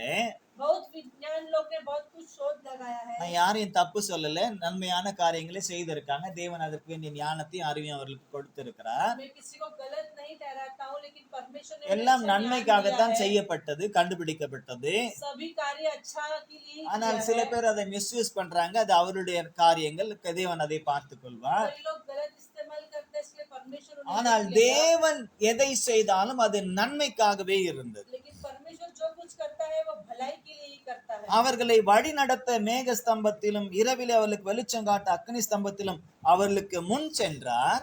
दिन में मेघ का उनका छाया था और रात में आग का उन्हें मार्ग दिखाने के लिए चलाया था। பகலிலே மேக ஸ்தம்பமும் இரவிலே அக்னி ஸ்தம்பமும் ஜனங்களிடத்திலிருந்து விலகி போகவில்லை என்று நாம் பார்க்கிறோம். दिन के लिए मेघ का खंभा और रात के लिए उजाला के लिए आग के खंभा लेकर वो आगे आगे चलता था। அல்லேலூயா. हालेलुया। விலகி போகவே இல்லையாம். वो वहां से नहीं हटा। எது விலகி போகல? क्या नहीं हटा? மேக ஸ்தம்பமும் அக்னி ஸ்தம்பமும். मेघ का खंभा और आग का खंभा। இப்ப மேக ஸ்தம்பமும் அக்னி ஸ்தம்பமும் விலகி போலன்னா அர்த்தம் என்னன்னா, தேவன் தம்முடைய பிள்ளைகளை விட்டு விலகவே இல்லை. मेघ का खंभा और आग का खंभा वहां से नहीं हटा, तो उसका कारण क्या है? परमेश्वर अपने बच्चे को छोड़कर नहीं हटा। அல்லேலூயா, அல்லேலூயா. அவர்களை விட்டு விலகவே இல்லை. उन्हें छोड़कर नहीं गया। அது மாத்திரமல்ல, इतना ही नहीं, இந்த மேக ஸ்தம்பத்துல இருந்தும் அக்னி ஸ்தம்பத்துல இருந்தும் அவர் வழி நடத்தினதும் வெளிச்சம் கொடுத்ததும் அவர்களுக்கு வழி காட்டினது மாத்திரமல்ல, मेघ का खंभा और आग के खंभे से उन्हें मार्ग और उजाला दिखाया। इतना ही नहीं, யாத்ராகமும் 14, 19, 24 நீங்க வாசித்தீங்கன்னா, निर्गमन का किताब 14 अध्याय 14, 14, 19 and 24. 19 और 20 जब आप पढ़ेंगे, கர்த்தர் உங்களுக்காக யுத்தம் பண்ணுவார். இல்ல அது இல்ல. அப்பொழுது இஸ்ரவேலின் சேனைக்கு முன்னாக நடந்த தேவதூதனானவர் விலகி அவர்களுக்கு பின்னாக நடந்தார். அவர்களுக்கு முன் இருந்த மேக ஸ்தம்பமும் விலகி அவர்களுக்கு பின்னே நின்றது. 24. ஆ, கிழக்கு வரும் கிராமத்தில் கர்த்தர் அக்கினியும் மேகமுமான ஸ்தம்பத்திலிருந்து எகிப்தியரின் சேனையை பார்த்து அவர்கள் சேனையை அலங்கடித்து ம், அவர்களுடைய ரதங்களிலிருந்து உருளைகள் அழலவும் அவர்கள் தங்கள் ரதங்களை வருத்தத்தோடு காக்கவும் பண்ணினார். அப்பொழுது எகிப்தியர் இஸ்ரவேலரை விட்டு ஓடிப்போவோம், கர்த்தர் அவர்களுக்கு துணை நின்று எகிப்தியருக்கு விரோதமாய் யுத்தம் பண்ணுகிறார் என்றார்கள். ஆமென். நம்ம பார்க்கிறோம், இந்த 20வது வசனத்துல இருந்து நம்ம பார்க்கும் பொழுது, यहाँ हम 20 वचन से जब हम पढ़ेंगे, அந்த மேக ஸ்தம்பமும் அக்னி ஸ்தம்பமும் எகிப்தியரின் சேனையும் இஸ்ரவேலின் சேனையும் ரா முழுவதும் ஒன்றோடு ஒன்று சேராதபடிக்கு அவர்கள் நடுவில் வந்தது. எகிப்தியருக்கு அது மேகமும் அந்தகாரமுமாய் இருந்தது, இஸ்ரவேலருக்கு அது இரவை வெளிச்சமாக்கிற்று. इस प्रकार वो मिस्रियों की सेना और इजराइलियों की सेना के बीच में आ गया, और बादल और अंधकार तो हुआ, तो भी उससे रात को उन्हें प्रकाश मिलता रहा, और वे रात भर एक दूसरे के पास न आया। இப்போ இஸ்ரவேல் ஜனங்களை எகிப்தியர்கள் பின்தொடர்ந்து வந்து கொண்டிருக்கிறார்கள். इस्राएल के लोगों का पीछा करने के लिए मिस्र के लोग आ रहे थे। இஸ்ரவேல் ஜனங்கள் இப்பொழுது போக வேண்டும், ஆனால் அங்கே வழி இல்லை என்று அவர்கள் நினைத்து கொண்டு, ஐயோ கடல் இருக்கிறதே, நாங்கள் எப்படி போவோம் என்று அவர்கள் கலங்கி கொண்டு மோசேக்கு விரோதமாய் முறுமுறுத்து கல்லெல்லாம் எடுத்து அடிக்கிற மடியா அப்படிப்பட்ட சூழ்நிலைகள் அங்க ஒரு பதற்றமான சூழ்நிலை காணப்படுகிறது. इस्राएल के लोग को आगे जाने के लिए रास्ता नहीं था, आगे समुद्र था, इसके लिए मूसा के और वो लोग कुड़कुड़ाते हुए पत्थर फेंक के मारहाट करने लगे थे। பின்னால எகிப்திய ரதங்களும் குதிரைகளும் சேனைகளும் வருத்த பார்த்து பயமும் உண்டாகிறது. उनके पीछे मिस्र के लोग रथ घोड़े सब आ रहे थे। वो எல்லா இஸ்ரவேல் ஜனங்களை நினைச்சிட்டாங்க, யோசுவாவும் காலேபையும் தவிர மற்றவங்க எல்லாருமே நினைச்சிட்டாங்க, இன்றைக்கு நாம் மடிய போகிறோம், योशुआ और कालेब के अलावा वहाँ के लोग ने सोचा कि आज हम सब नष्ट हो जाएंगे। நம்முடைய பிரேதங்கள் எல்லாம் இந்த இந்த கடற்கரை பகுதியில தான் விழப்போகிறது. हमारा प्रेत जो है समुद्र किनारे में ही हो जाएगा। ஆனா लेकिन அவங்க மோசேக்கு விரோதமா முறுமுறுத்தாங்க. उन्होंने मूसा के विरोध में कुड़कुड़ाने लगे। மோசே சொல்லிட்டார், எனக்கு விரோதமா முறுமுறுக்கிறதுக்கு நான் ஏமாத்திரம், मेरे विरोध में कुड़कुड़ाने के लिए मैं क्या योग्य नहीं है? நீங்க எனக்கு விரோதமா முறுமுறுக்கல, आप मेरे विरोध नहीं कुड़कुड़ा நான் रहे உங்களை हो, நடத்திக்கிட்டு வரல, मैं तुम्हें नहीं चला रहा உங்களை हूँ। நடத்திக்கிட்டு வந்த தேவனுக்கு விரோதமா நீங்க முறுமுறுக்கிறீங்க. हमें चलाने वाला परमेश्वर के विरोध में आप சில कुड़कुड़ा நேரத்துல रहे हो। ஊழியக்காரர்கள் பேசினா சில பேர் முறுமுறுப்பாங்க. कई समय सेवक जब बात करेंगे तो कई लोग कुड़कुड़ाते இயேசு हैं। கிறிஸ்து பேசினதை கேட்டு அவங்க குடும்பத்துல உள்ளவங்களே முறுமுறுத்தாங்க. यीशु मसीह के लोग के बात सुन के उनके परिवार के लोग பரியாசம் கூட कुड़कुड़ाते हैं, பண்ணாங்க. उनकी निंदा भी करते வேதத்துல हैं। நீங்க வாசித்து பார்த்தா தெரியும். शास्त्र में आप पढ़ के देखेंगे आपको पता चलेगा। வீட்டுல உள்ளவங்களே அவருடைய வார்த்தையை ஏற்றுக்கொள்ளல. घर के लोग ने भी उनका शब्द को नहीं स्वीकार किया, ஆனாலும் அவர் சோர்ந்து போல, फिर भी वो निराश नहीं हुआ। அவர் செய்ய வேண்டியதை செஞ்சுக்கிட்டே இருந்தார். वो जो कार्य करना था अपना काम அவர் करते சென்று रहा। போன பிற்பாடு தான் அவர்களுக்கு உண்மைகள் விளங்கினது. वो करके आगे जाने के बाद उन्हें पता चला இயேசுவே क्या है। கூட இருக்கும்போது கூட வீட்டுல இருந்தவங்க அவரை விளங்கிக்கல. यीशु सब साथ में था तभी उनके घर के लोग नहीं சென்று समझ போன पाए। பிற்பாடு தான், பரலோகத்துக்கு போன பிற்பாடு தான் ஐயோ அப்படின்னு உண்மையை விளங்கிக்கிட்டாங்க. जब वो स्वर्ग पहुंचे तब उनके घर के लोग को महसूस அதுக்கப்புறம் हुआ। விசுவாசித்து ரத்த சாட்சிகளா கூட மரிச்சாங்க. इसके बाद विश्वास करके लहू के गवाही के रूप में இதெல்லாம் அறிஞ்சு கூட मरा। இன்னைக்கும் சில பேர்கள், சில ஊழியக்காரருடைய வீடுகளிலே, சில ஊழியக்காரருடைய குடும்பமே ஊழியக்காரருடைய அந்த வாயிலிருந்து வரக்கூடிய வார்த்தைகளை விசுவாசிப்பதில்லை. ऐसे कई लोग लहू के गवाही के रूप में मरने के बाद भी कई के विश्वासियों के घर में से भरोसा नहीं रहा। சில ஊழியக்காரர்கிட்ட கேட்டா சொல்லுவாங்க, ஐயா நம்ம வீட்லயே நமக்கு என்ன சொல்றது ஐயா, எப்படி இருக்காங்க அப்படின்னு சொல்லுவாங்க. कई सेवक को पूछेंगे तो वो लोग कहेंगे कि हमारे घर में ऐसा है करके அதை பத்தி कहेंगे। கவலையே படக்கூடாது. उसके लिए हमें निराश नहीं होना है। நாம் கர்த்தரால் நடத்தப்பட வேண்டும். हम केवल सिर्फ परमेश्वर அவர் की என்ன ओर சொல்றாரோ चलाया அதை गया है। செய்துகிட்டே போகணும். वो क्या कहते हैं उसे मैं இப்ப आज्ञा का குடும்பமே पालन அப்படி, करना நம்ம है। சபையில எப்படிப்பட்ட பிரச்சனை எல்லாம் வரும். परिवार में ऐसा है तो कलीसिया में कैसे समस्या है। அப்படித்தான் மோசேக்கு அங்க. वैसे वहाँ मूसा से காரணம் हुआ। என்ன, அவங்க எல்லாம் நினைக்கிறாங்க மோசே நடத்திட்டு வர்றார், कारण क्या है, उन्हें लगा कि मूसा ஆனால் चला அங்க है, கர்த்தர் நடத்துகிறார், लेकिन परमेश्वर चलाता है उन्हें। கர்த்தர் நடத்தி கொண்டு வருகிறார். परमेश्वर वहाँ இப்ப पे ஜனங்கள் चलाता है। முறுமுறுக்கிறாங்க, लोग उनके ஜனங்கள் विरोध பயப்படுறாங்க, में लोग घबराने மோசேக்கு लगे। விரோதமா கிரியை செய்றாங்க. मूसा के विरुद्ध क्रिया மோசே करने लगे। கர்த்தரோடு கூட இணைந்து அவர் தேவனுடைய முகத்தை நோக்கி பார்க்கிறார். मूसा परमेश्वर के साथ जुड़ कर அவருக்கு उसके முன்பதாக चेहरे को देखता है। அப்படியே சாஷ்டாங்கமாய் விழுந்து நான் என்ன செய்ய என்று கேட்கிறார். उनके सामने दंडवत होकर कहता है कि मैं इनके लिए क्या करूं। முதல்ல என்ன செய்தார் தெரியுமா கர்த்தர்? पहले क्या करता है परमेश्वर, அவங்களுக்கு முன்னே சென்று கொண்டிருந்த கர்த்தர் उनके आगे चलने वाला மேக परमेश्वर, ஸ்தம்பத்திலும் அக்னி ஸ்தம்பத்திலும் வழிகாட்டும்படியாய் முன்னே சென்ற கர்த்தர் मेघ के खंबे और आग के खंबे के द्वारा आगे चलने இப்ப वाला அப்படியே பின்னால परमेश्वर வந்துட்டாராம். अभी वैसे ही पीछे முன்னால आ गया। கொடை பிடிச்சவர் இவ பின்னால வந்து கொடை பிடிக்கிறார். जब आगे छतरी पकड़ता है अभी वो पीछे से छतरी पकड़ने लगा। ஹலோ, கவனிக்கிறீங்களா? முன்னால கொடை பிடிச்சிட்டு இருந்தவர் இவ பின்னால வந்து கொடை பிடிக்கிறார். आगे छतरी पकड़ रहा है तो अभी पीछे पकड़ने लगा। இப்போ கொடையை நம்ம இப்படி பிடிக்கிறோன்னு வைங்களேன், जब छतरी को हम ऐसे पकड़ेंगे तो பின்னால இருக்கிறவங்களுக்கு நம்ம தெரியும். पीछे लोगों को हम दिखेंगे क्या। நீங்க எல்லாம் பார்த்தா கொடையே பிடிக்காதவங்க மாதிரி இருக்கு, என்ன பாக்குற பார்வை பார்த்தா கொடையே எங்களுக்கு தெரியாது பாஸ்டர்ன்ற மாதிரி இருக்கு. आप लोग को देख के ऐसा लगता है कि आप लोग को पता ही नहीं छतरी क्या है। கலர் கொடைலாம் छतरी வேணாம், கருப்பு इस्तेमाल கொடையே नहीं है। எடுத்துக்கங்களேன். कलर वाला छतरी नहीं, काला அப்பெல்லாம் छतरी। பெரிய கருப்பு கொடை வரும், பெரிய தாத்தா கம்பு வச்ச மாதிரி ஒரு பெரிய கருப்பு கொடை வரும். पहले दादाजी लोग इस्तेमाल करने वाला बड़ा वो लकड़ी के समान बड़ा छाता அதுதான் आता ஸ்ட்ராங்கா था। இருந்துச்சு. இப்ப வருதெல்லாம் ஒரு காத்துல பிச்சுன்னு போயிடும். वो बहुत स्ट्रांग था। अभी की छतरी एक அது हवा அப்படி में टूट புடிச்சோம்னா जाता है। பின்னால நம்ம யாருன்னே பின்னால இருக்கிறவங்களுக்கு தெரியாது, ஃபுல்லா மறைச்சிரும். वो छतरी हम ऐसे तिरछा पकड़ेंगे तो ஆனா पीछे के முன்னால लोग நமக்கு नहीं நல்ல வழி दिखेगा। தெரியும். लेकिन आगे हमें हमारे लिए இப்போ अच्छा रास्ता முன் दिखेगा। நடந்த தேவன் அப்படித்தான் இப்ப பின்ன வந்துட்டாரு. आगे रहने वाला परमेश्वर अभी पीछे இந்த गया। கொடையை கொஞ்சம் இப்படி இறக்கி பிடிச்சிட்டாரு. अभी छाता थोड़ा नीचे करके पकड़ा। அவங்களுக்கெல்லாம் வெளிச்சமா இருக்கான். उनके लिए अभी उजाला दिखने लगा। பின்னால இருக்கிற எதிர்த்து கொண்டு வந்த ரதங்களோடும் குதிரை வீரரோடும் சேனையோடும் வந்த எகிப்தியர்களுக்கும் அவங்களுக்கு அந்தகாரமாய் இருந்ததாம். हमारे विरुद्ध आने वाले मिस्र देश के लोग रथ में जो आ रहे थे उनके लिए अंधेरा हो गया। இப்ப நான் வெள்ளை ட்ரெஸ் போட்டு நான் கருப்பு கொடை பிடிச்சிட்டு நான் பின்னால போனா பின்னால பாக்குறவங்களுக்கு எப்படி தெரியும்? நான் கருப்பா தான் தெரியும்.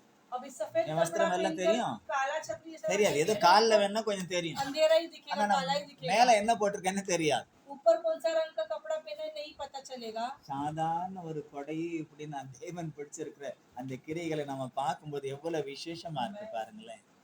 साधारण एक छतरी के लिए ऐसा है तो, लेकिन परमेश्वर ने जो कार्य किया है तो वो कितना முன்னால நடந்து வெளிச்சம் காட்டி வழி காட்டி அவர்களை பாதுகாத்து வந்து இவர் பின்னால நிற்கிறார். எதற்காக?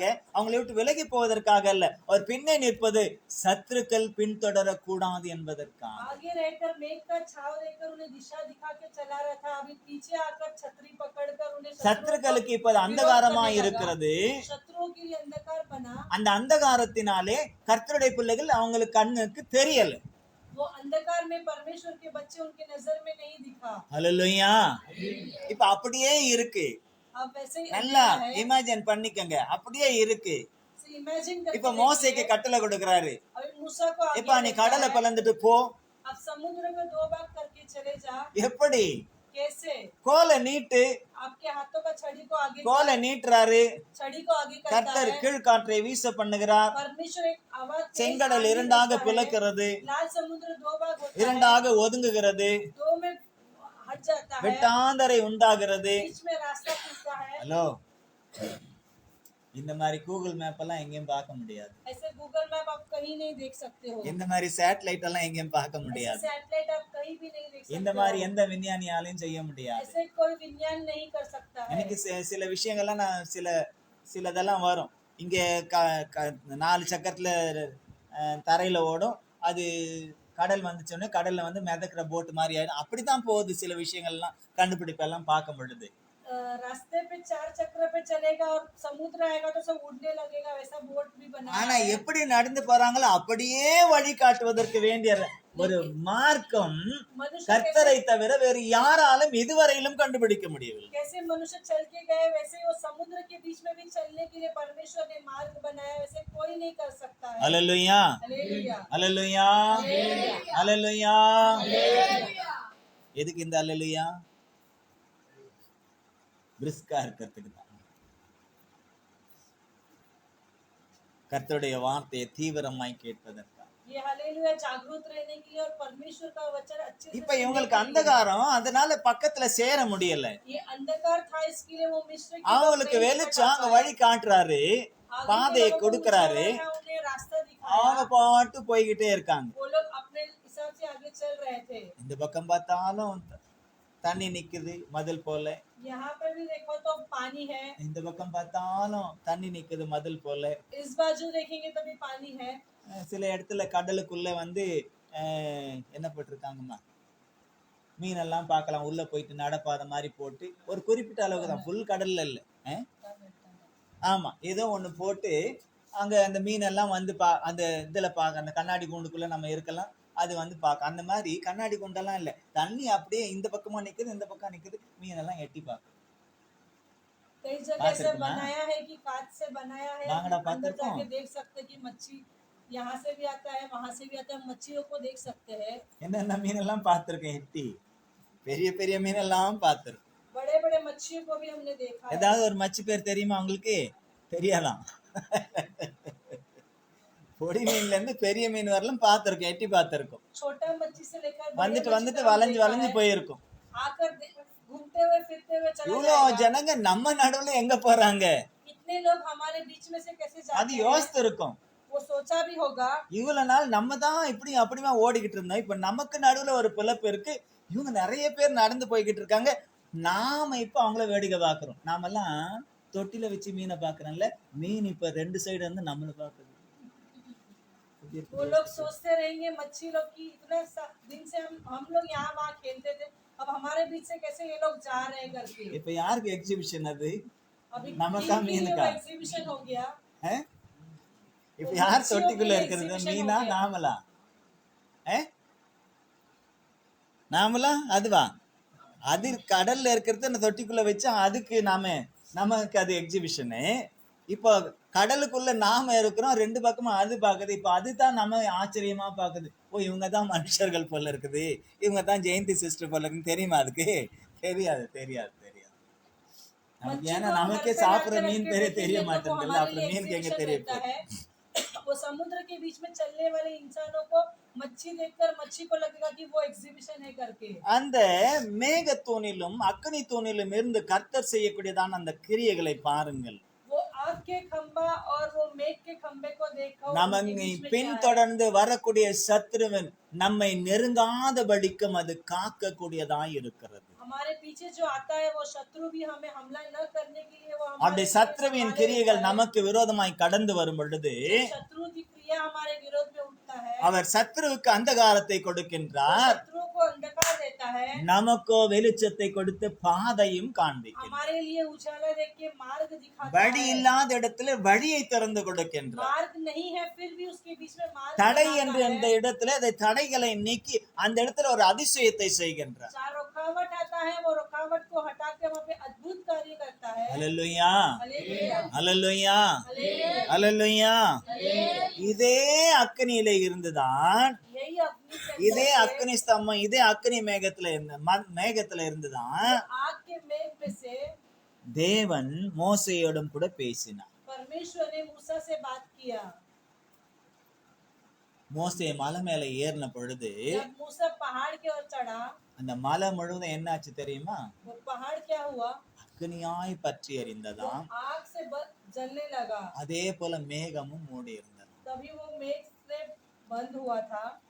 அதனாலதான் இஸ்ரவேல் ஜனங்கள் நினைச்சிட்டாங்க, ஏறி 40 நாள் ஆச்சு, इसलिए इजराइल के लोग ने सोचा कि वो चढ़कर 40 दिन हुआ, அக்னியா எறிகிற மலையில இருந்து இந்த மனுஷன் எப்படி இறங்கி வர முடியும்? वो आग चलने वाला इस पहाड़ से कैसे वो मनुष्य उतर के नीचे आएगा? போனவர் இருக்கிறாரா இல்லையான்னு தெரியாத அளவுக்கு மேகமும் சூழ்ந்து இருக்கிறது, गया वो व्यक्ति ऊपर है या नहीं, तो मेघ उन्हें छाया है, புகைக்காடாய் இருக்கிறது. पूरा धूल मचा है। சில நேரத்துல பூனா பக்கம் இந்த பனி காலத்துல டிராவல் பண்ணீங்கன்னா ஃபுல்லா மிஸ்டா இருக்கும்.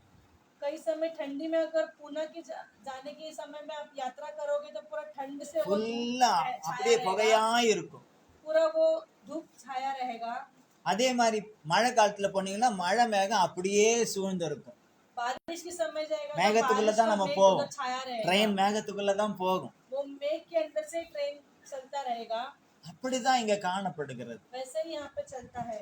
தேவன் எவ்வளவு நல்லவர்னு பாருங்க. परमेश्वर कितना भला है உங்க देखिए। பின்னால யாருன்னா வந்தா आपके पीछे अगर कोई आएगा तो பயப்படணுமா? आपको डरना है। அவங்களுக்கு தான் அந்தகாரம், நமக்கோ उनके लिए अंधेरा है, வெளிச்சம். हमारे लिए उजाला है। ஐயோ அக்னி எரியுது ஒண்ணுமே தெரிய மாட்டேன்னு சொன்னா அங்க தேவன் நம்மோடு கூட பேசுகிறார் என்ற அர்த்தம்.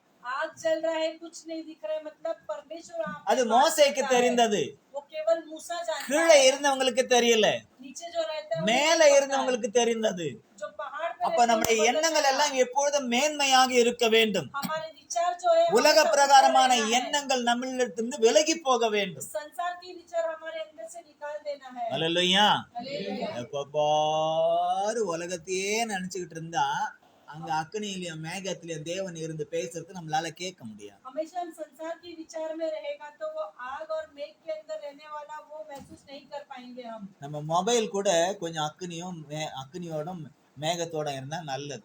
हमारा मोबाइल भी जो है ना वो आग और मेघ रहेगा तो अच्छा रहेगा। அல்லேலூயா. हालेलुया।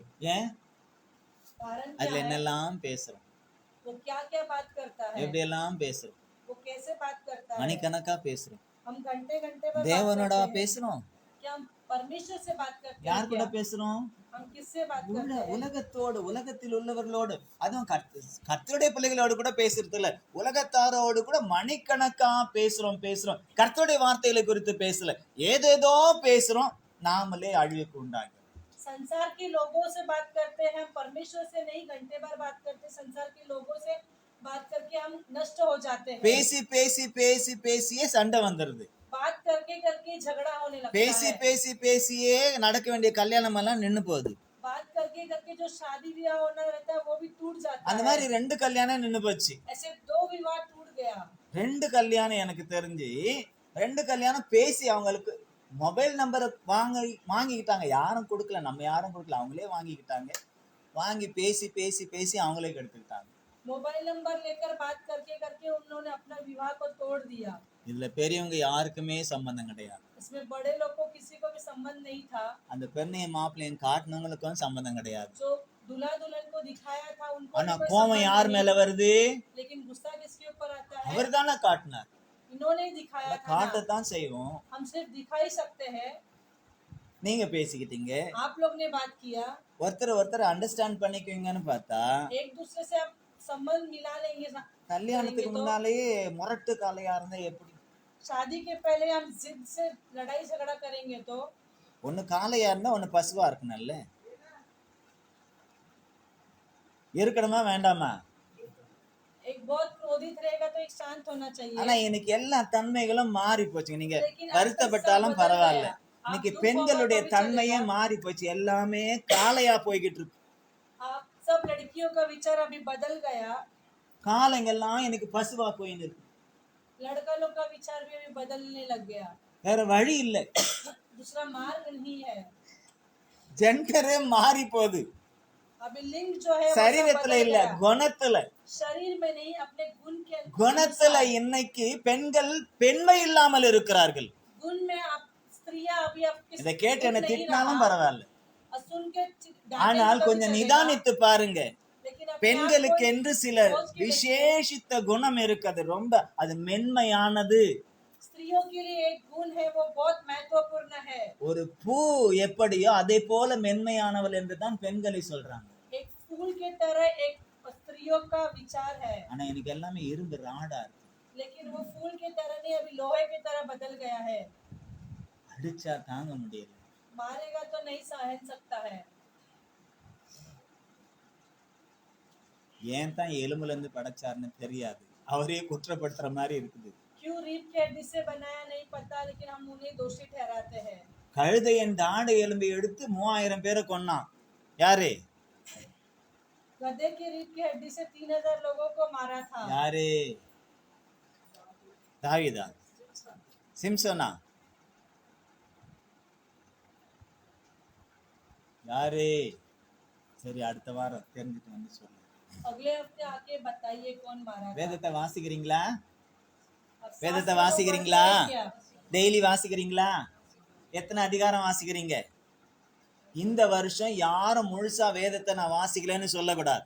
इस साल में मैंने शास्त्र को नहीं पढ़ा ऐसे करके नहीं बोलना है। டெய்லி காலையில ஒரு 5 அதிகாரமும் सुबह में एक 5 अध्याय, மாலையில ஒரு 3 அதிகாரமா நீங்க வாசித்தீங்கன்னா शाम में 3 अध्याय अगर आप पढ़ोगे 8 तो மாசத்துல நீங்க பைபிளை முடிச்சிடலாம். 8 महीने में आप ये पूरा बाइबल को खत्म कर सकते हो। நேரம் இருக்குமா? समय है कि आपके पास में? இருக்குமா? समय है कि आपके पास में? இருக்குமா? இருக்காதா? இருக்காதா? सुबह में 5 चैप्टर, रात में 3 चैप्टर, होएगा नहीं होएगा? சரி, காலையில ஸ்கூலுக்கு போறீங்க, வந்துட்டு வாசிங்க. सुबह में स्कूल में जाते हैं तो आने के बाद पढ़ सकते हो। டியூஷன் போறீங்க, டியூஷன் போயிட்டு வந்து வாசிங்க. ट्यूशन जाते हैं तो ट्यूशन से आके पढ़ सकते हो। ஸ்கூலுக்கு போகும்போது நாஸ்டா ஆயிடுதா? स्कूल जाने के टाइम नाश्ता करते हो, டப்பாமா ஆயிடுதா? टिफिन भी लेकर जाते हो, திரும்பி வந்த உடனே போட்டுக்கிறீங்களா? स्कूल से आने के बाद भी खाते हो, அப்புறம் போறீங்களா டியூஷனுக்கு? उसके बाद ट्यूशन जाते திரும்பி हो, வந்து போடுறீங்களா? ट्यूशन से आके फिर அப்புறம் खाते हो, ஹோம்ஒர்க்லாம் செய்றீங்களா? फिर होमवर्क वगैरह திரும்பி करते हो, சாப்பிடுறீங்களா? फिर खाते हो, தூங்குறீங்களா? फिर सोते हो। இதுக்கெல்லாம் நேரம் இருக்கும்போது இதுக்கு நேரம் இல்லைன்னா எப்படி? इस सब कार्य के लिए आपके पास समय है तो बाइबल உங்களுக்கு पढ़ने का समय கல்விமானின் नहीं है क्या? ஞானம் வேணும்னு சொன்னா अगर आपको ज्ञान चाहिए तो கர்த்தரோடு கூட இணைந்து அந்த வார்த்தைகளை வாசிங்க. परमेश्वर के साथ जुड़कर आप वो वचन को சரி, पढ़ना சின்ன பிள்ளைங்க चाहिए। காலையில ஒரு 3 சாப்டரும் மாலையில ஒரு 3 சாப்டரும் வாசிங்க, ஒரு வருஷத்துல முடிச்சிடலாம். छोटे बच्चे जो है तो सुबह में 3 अध्याय और शाम में 3 अध्याय पढ़ेंगे तो साल भर में ரெண்டுத்தையும் बाइबल வாசிக்கணும். पढ़ ஓல்ட் लोगे। டெஸ்ட்மென்ட், நியூ டெஸ்ட்மென்ட் ரெண்டுத்தையும் வாசிக்கணும். दोनों नया अध्याय, नया नियम, पुराना नियम दोनों இதற்கு भी டைம் पढ़ना है। இல்லைன்னு சொன்னா इसके लिए समय नहीं है कहेंगे तो பரலோகமும் நமக்கு டைம் இல்லைன்னு சொல்லி டாட்டா காமிச்சு. स्वर्ग में भी ऐसे ही कहेगा हमारे पास भी समय नहीं है करके टाटा புரியுதோ दिखाएगा। புரியலையோ வாசிங்க. समझता है या नहीं समझे फिर भी आपको पढ़ना அது है। ஏற்ற வேளையில கர்த்தர் உங்களுக்கு ஆவியானவர் புரிய வைப்பார். वो अच्छे समय पर परमेश्वर उससे आपको समझने के लिए மேக ஸ்தம்பத்துல இருந்தும் அக்னி ஸ்தம்பத்துல இருந்தும் தான் 10 கற்பனைகளை 10 கட்டளைகளையும் மோசேக்கு கர்த்தர் கொடுத்தார். मेघ के खंबे और आग के खंबे के अनुसार ही मूसा को 10 आज्ञा அதுல இருந்து தான் अनेक போதனைகளும் பிரசங்கங்களும் கடந்து வந்தது. उसके अनुसार ही बहुत से विचार और परमेश्वर के वचन आया था। அல்லேலூயா, हालेलुया, அல்லேலூயா. எல்லா விதமான காரியமும் அங்கிருந்து தான் பெற்றுக்கொண்டோம். सब कार्य वहीं से प्राप्त हुआ। அப்போ தேவன் நமக்கு தண்டவா அன்பா இருக்கிறவராகவும் தெரியும். परमेश्वर हमारे लिए ठंडा और प्रेमी है करके हमें पता है। பட்சிக்கிற அக்னியா वो இருக்கிறவராகவும் भस्म करने वाला आग भी है। வசனம் சொல்லுதா இல்லையா? वचन कहता है या नहीं? தேவன் அன்பாய் இருக்கிறார், परमेश्वर प्यारा வசனம் है, இருக்கு. वचन में कहा 1 யோவான் 4வது அதிகாரத்துல நீங்க வாசித்து பாத்தீங்கன்னா தெரியும். पहला यूहन्ना किताब 4 अध्याय அதே पढ़ने से போல पता चलेगा। தேவன் பட்சிக்கிற அக்னியாய் இருக்கிறார் என்றும் சொல்லப்படுகிறது. वैसे ही परमेश्वर भस्म करने वाला आग है करके कहा ஆனா है ஏன் அவர் அக்னியாய் இருக்கிறார்? कि वो ஏன் आग அவர் है, அன்பாக மேகத்தை போல இருக்கிறார்? कि प्यार के समान वो मेघ ரெண்டும் बना है। நம்முடைய நன்மைக்காகத்தான். दोनों हमारे भलाई के लिए பட்சிக்கிற है। அக்னியாய் இருக்கிறது நம்மளை பட்சிப்பதற்காக அல்ல, भस्म करने वाला आग हमें भस्म करने के நம்மை लिए नहीं, பின்தொடர்கிற நமக்கு விரோதமான சத்துருக்களை பட்சிப்பதற்கு. हमारे पीछा करने वाले हमारे शत्रुओं को भस्म करने அதே के लिए அக்னி நமக்கு பயன்படுகிறது, वही आग हमें उपयोग होता நம்முடைய है। வாழ்க்கையை வெளிச்சமாக்க, हमें हमारे जिंदगी में நம்முடைய उजाला பாதையை लाने के लिए, வெளிச்சமாக்க, हमारे मार्ग में उजाला நமக்கு देने के लिए, பாதைகளை திறந்து கொடுப்பதற்கு. हमारे लिए मार्ग दिखाने के लिए। அல்லேலூயா, हालेलुया, அல்லேலூயா. हालेलुया। அதே நேரத்துல நாம கொஞ்சம் விரோதமா செயல்பட்டா उसी समय हम विरोध में हम क्रिया करेंगे அந்த तो அக்னி பட்சிக்கிற அக்னியாகவும் இருக்கிறது. தயவு செஞ்சு பந்த் பண்ணுங்க. आग हमारे लिए भस्म कर देगा। நீங்க வாஸ்து பார்த்திருக்கீங்களா? யாத்ராகம புஸ்தகத்துல अब யாத்ராகம निर्गमन में புஸ்தகத்துல जब வாஸ்து पढ़ के பார்த்திருக்கீங்களா?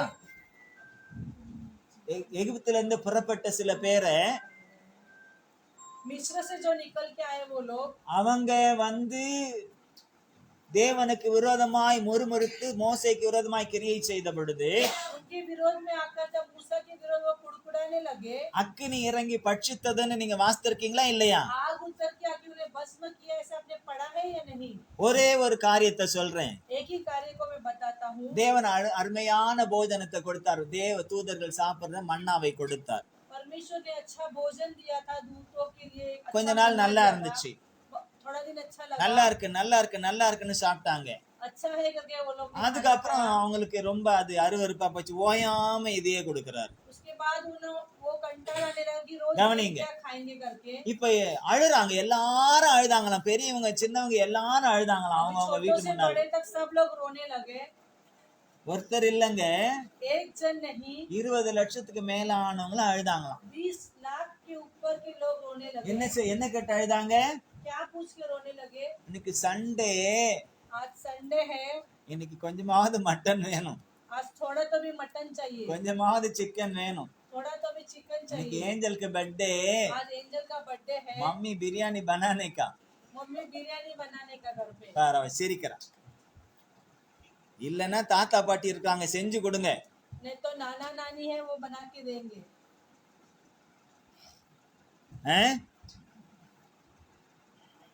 இப்படி நம்ம அழல. ஆனா அன்னைக்கு ஓன்னு எங்களுக்கு இறைச்சி கொடுப்பார் யாருன்னு அழுதாங்களாம். उस दिन विश्व के लोग रोने लगे, हमें कौन देगा। மோசேக்கு அழ வந்துருச்சு. मूसा को भी रोने आया, அவங்க எல்லாம் மோசையை பார்த்து அழுதாங்க. वो लोग मूसा को देखकर रोने लगे। மோசே தேவனை பாக்குறாரு. मूसा परमेश्वर को देखता ஆண்டவரே, है, இத்தனை பேருக்கு நான் இறைச்சிக்கு எங்க நான் போவேன்? परमेश्वर इतने लोगों के लिए मांस के लिए मैं कहाँ जाऊँ। கர்த்தர் உடனே சொன்னார், परमेश्वर ने तुरंत நாளைக்கு அவங்க कहा, சாப்பிடுவாங்கன்னு சொல்லுப்பா. कल वो लोग खाएंगे करके बोल दे। ஆனாலும் மோசேக்கு फिर भी मूसा को எப்படி ஆண்டவரே இங்க இருக்கிற கால்நடைகள் எல்லாம் ஆடு மாடு எல்லாத்தையும் அடிச்சாலும் கூட இவங்க இருக்கிற அந்த காஞ்சிக்கு, यहाँ जितने भेड़ बकरी उनको मारने से भी, இவங்களுக்கு இருக்கிறதான அந்த என்ன சொல்றது அதுக்கு வெறிக்கு, கறி மேல வெறி, ये लोग जितने प्यासे हैं मांस के ऊपर, उन लोगों के लिए எல்லாத்தையும் அடிச்சா கூட பத்தாதே. सब जानवर को मारेंगे तो भी नहीं पूरेगा उन लोगों அப்பதான் के लिए। கர்த்தர் சொல்றாரு, கர்த்தரின் கை குறுகி இருக்கிறதோ. परमेश्वर कहता है मेरा हाथ क्या छोटा है क्या। இவங்க எத்தனை பேர் இருந்தாலும், कितने लोग भी हो, இவங்க எவ்வளவு சாப்பிடணும்னு நினைச்சாலும் वो कितना भी खाना அவ்வளவும் चाहे சாப்பிடுவாங்க. वो उतना खाए। இவங்க வாயால தின்னு वो अपने मुंह से மூக்கால खाकर, வரணும், उनकी नाक से சாப்பிடுறதுக்கு वापस आने तक उतना நாளைக்கு भोजन இவங்களுக்கு இறைச்சி கொடுப்பேன் அப்படின்னுட்டு. मैं उनको कल मांस खिलाऊंगा। அதன்படியே उसी तरह பாக்குறோம். அடுத்த நாளை பார்த்தா दूसरे दिन हम जब देखेंगे, ஃபுல்லா அவங்க சூழ்ந்திருந்த அந்த 20 லட்சம் பேர் சூழ்ந்திருந்த அந்த பாளையத்தை சுற்றிலும் இந்த பக்கம் 1 கிலோமீட்டர், இந்த பக்கம் 1 கிலோமீட்டர், இந்த பக்கம் ஒரு 4 திசையில 4 கிலோமீட்டர் எந்த பக்கம் போனாலும் ஒரு முழங்கால் அளவுக்கு எல்லா காடைகள் வந்து விழுந்திருந்ததாம். इतने 20 लाख के ऊपर जो लोग थे उनके चार दिशा में 1-1 किलोमीटर देखेंगे तो वहां पे एक जानवर आके गिरा हुआ था। குயில் குயில் குயில் காடை காடை கறி சாப்பிட்டுருக்கீங்களா? பார்த்துருக்கீங்களா? பார்த்ததும் இல்லை, சாப்பிட்டதும் வாங்கி கொடுங்க. சாப்பிட்ருக்கீங்களா? சாப்பிடல, பார்த்துருக்கீங்களா? சாப்பிட்டு பாருங்க, நல்லா தான் இருக்கு. முன்ன 20 ரூபாய்க்கெல்லாம் கிடச்சிச்சு, இப்போ கொஞ்சம் 50 ரூபாய் 70 ரூபான்றாங்க, சில இடத்துல 100 ரூபான்னு கூட சொல்கிறாங்க. அவ்வளோ பெருசு தான் இருக்குது. வாங்கி சாதாரணமாக சிக்கன் பண்ணுற மாதிரி செஞ்சு சாப்பிடுங்க, தப்பு இல்லை. தேவன் அதை கொடுத்தார். परमेश्वर ने उन्हें दिया था वो मांस। எல்லாத்தையும் பார்த்து இவங்களுக்கு सबको देखा इन्होंने, பிடிச்சி அவங்க கூடாரத்துக்கு முன்னால குவியல் குவியலா சேர்த்து வச்சாங்க. वो उसको पकड़कर ऐसे झुंड की तरह वो इकट्ठा करने लगा। அவர் தான் கொடுத்திருக்கிறார். उन्होंने दिया है। இந்த பக்கம் நடந்தாலும் இந்த பக்கம் நடந்தாலும் இந்த பக்கம் எல்லா பக்கமும் அதான் இருக்கு. यहाँ चलो वहाँ தேவைக்கு चलो, சாப்பிடலாம் இல்ல, है। தேவைக்கு எவ்வளவு ஆசையா சாப்பிடலாம் இல்ல. कितना जरूरत ஆனா குவிச்சு வச்சாங்களாம். குவிச்சு வச்சு அதை பொறிச்சு அடிச்சு போச்சு என்னென்ன செய்யணுமோ அத்தனையும் சாப்பிட்டு ஆன்னு ஏப்பம் விட்டுருக்காங்க. उसे खाकर उन्होंने बेकार दिया था। அப்படி வெறியோடு சாப்பிட்டவங்கள ऐसे वो चाहत से खाने அக்கினி இறங்கி பட்சித்ததான். आग उतरकर उन्हें भस्म कर दिया। சாதாரணமா சாப்பிட்டவங்க தப்பிச்சாங்க. साधारण लोग ने खाया वो बच गए। கறி மேல வெறியோடு சாப்பிட்டவங்க அழிஞ்சாங்க. जो मांस के ऊपर एकदम चाहत से खाए वो लोग भस्म हो गए। ஹலோ, புரியுதா? சாப்பிடலாம், எதை வேணாலும் சாப்பிடலாம், தப்பே இல்லை. खा सकते हैं पर गलत नहीं है वो। ஆனால் அது இல்லைன்னா ஜீவனே இல்லைன்ற மாதிரி ஆயிடக்கூடாது. वो नहीं है तो हमारे लिए जीना அது मुश्किल இருந்தா தான் சாப்பிடுவேன், இல்லைன்னா சாப்பிட மாட்டேன்னு இருக்கக்கூடாது. वो रहेगा तो ही मैं खाएगा, नहीं रहेगा तो नहीं खाएगा, ऐसे नहीं। ஆனா சின்னதுல இருந்து அப்படி ஊறி போனதுனால சில நேரத்துல சாப்பாடு கொஞ்சம் இறங்குறது கஷ்டமா தான் இருக்கு.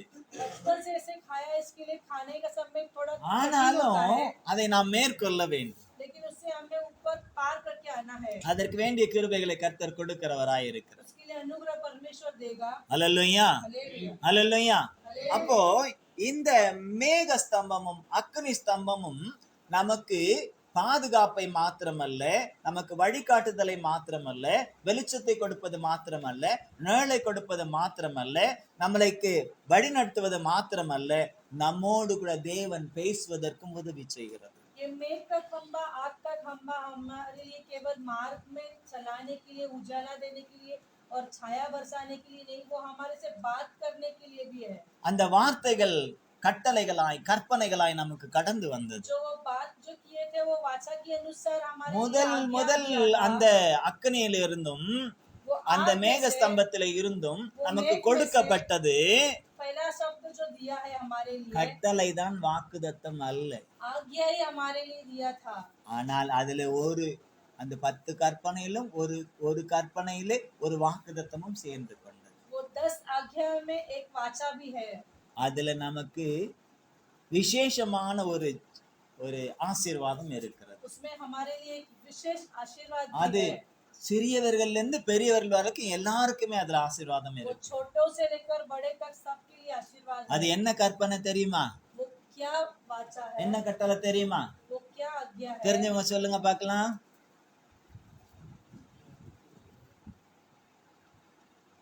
வாக்குத்தத்தோடு கூட இருக்கக்கூடிய கட்டளை. எபேசியர் 6:1-2 நீங்க வாசித்து பாத்தீங்கன்னா அதுல இருக்கும்.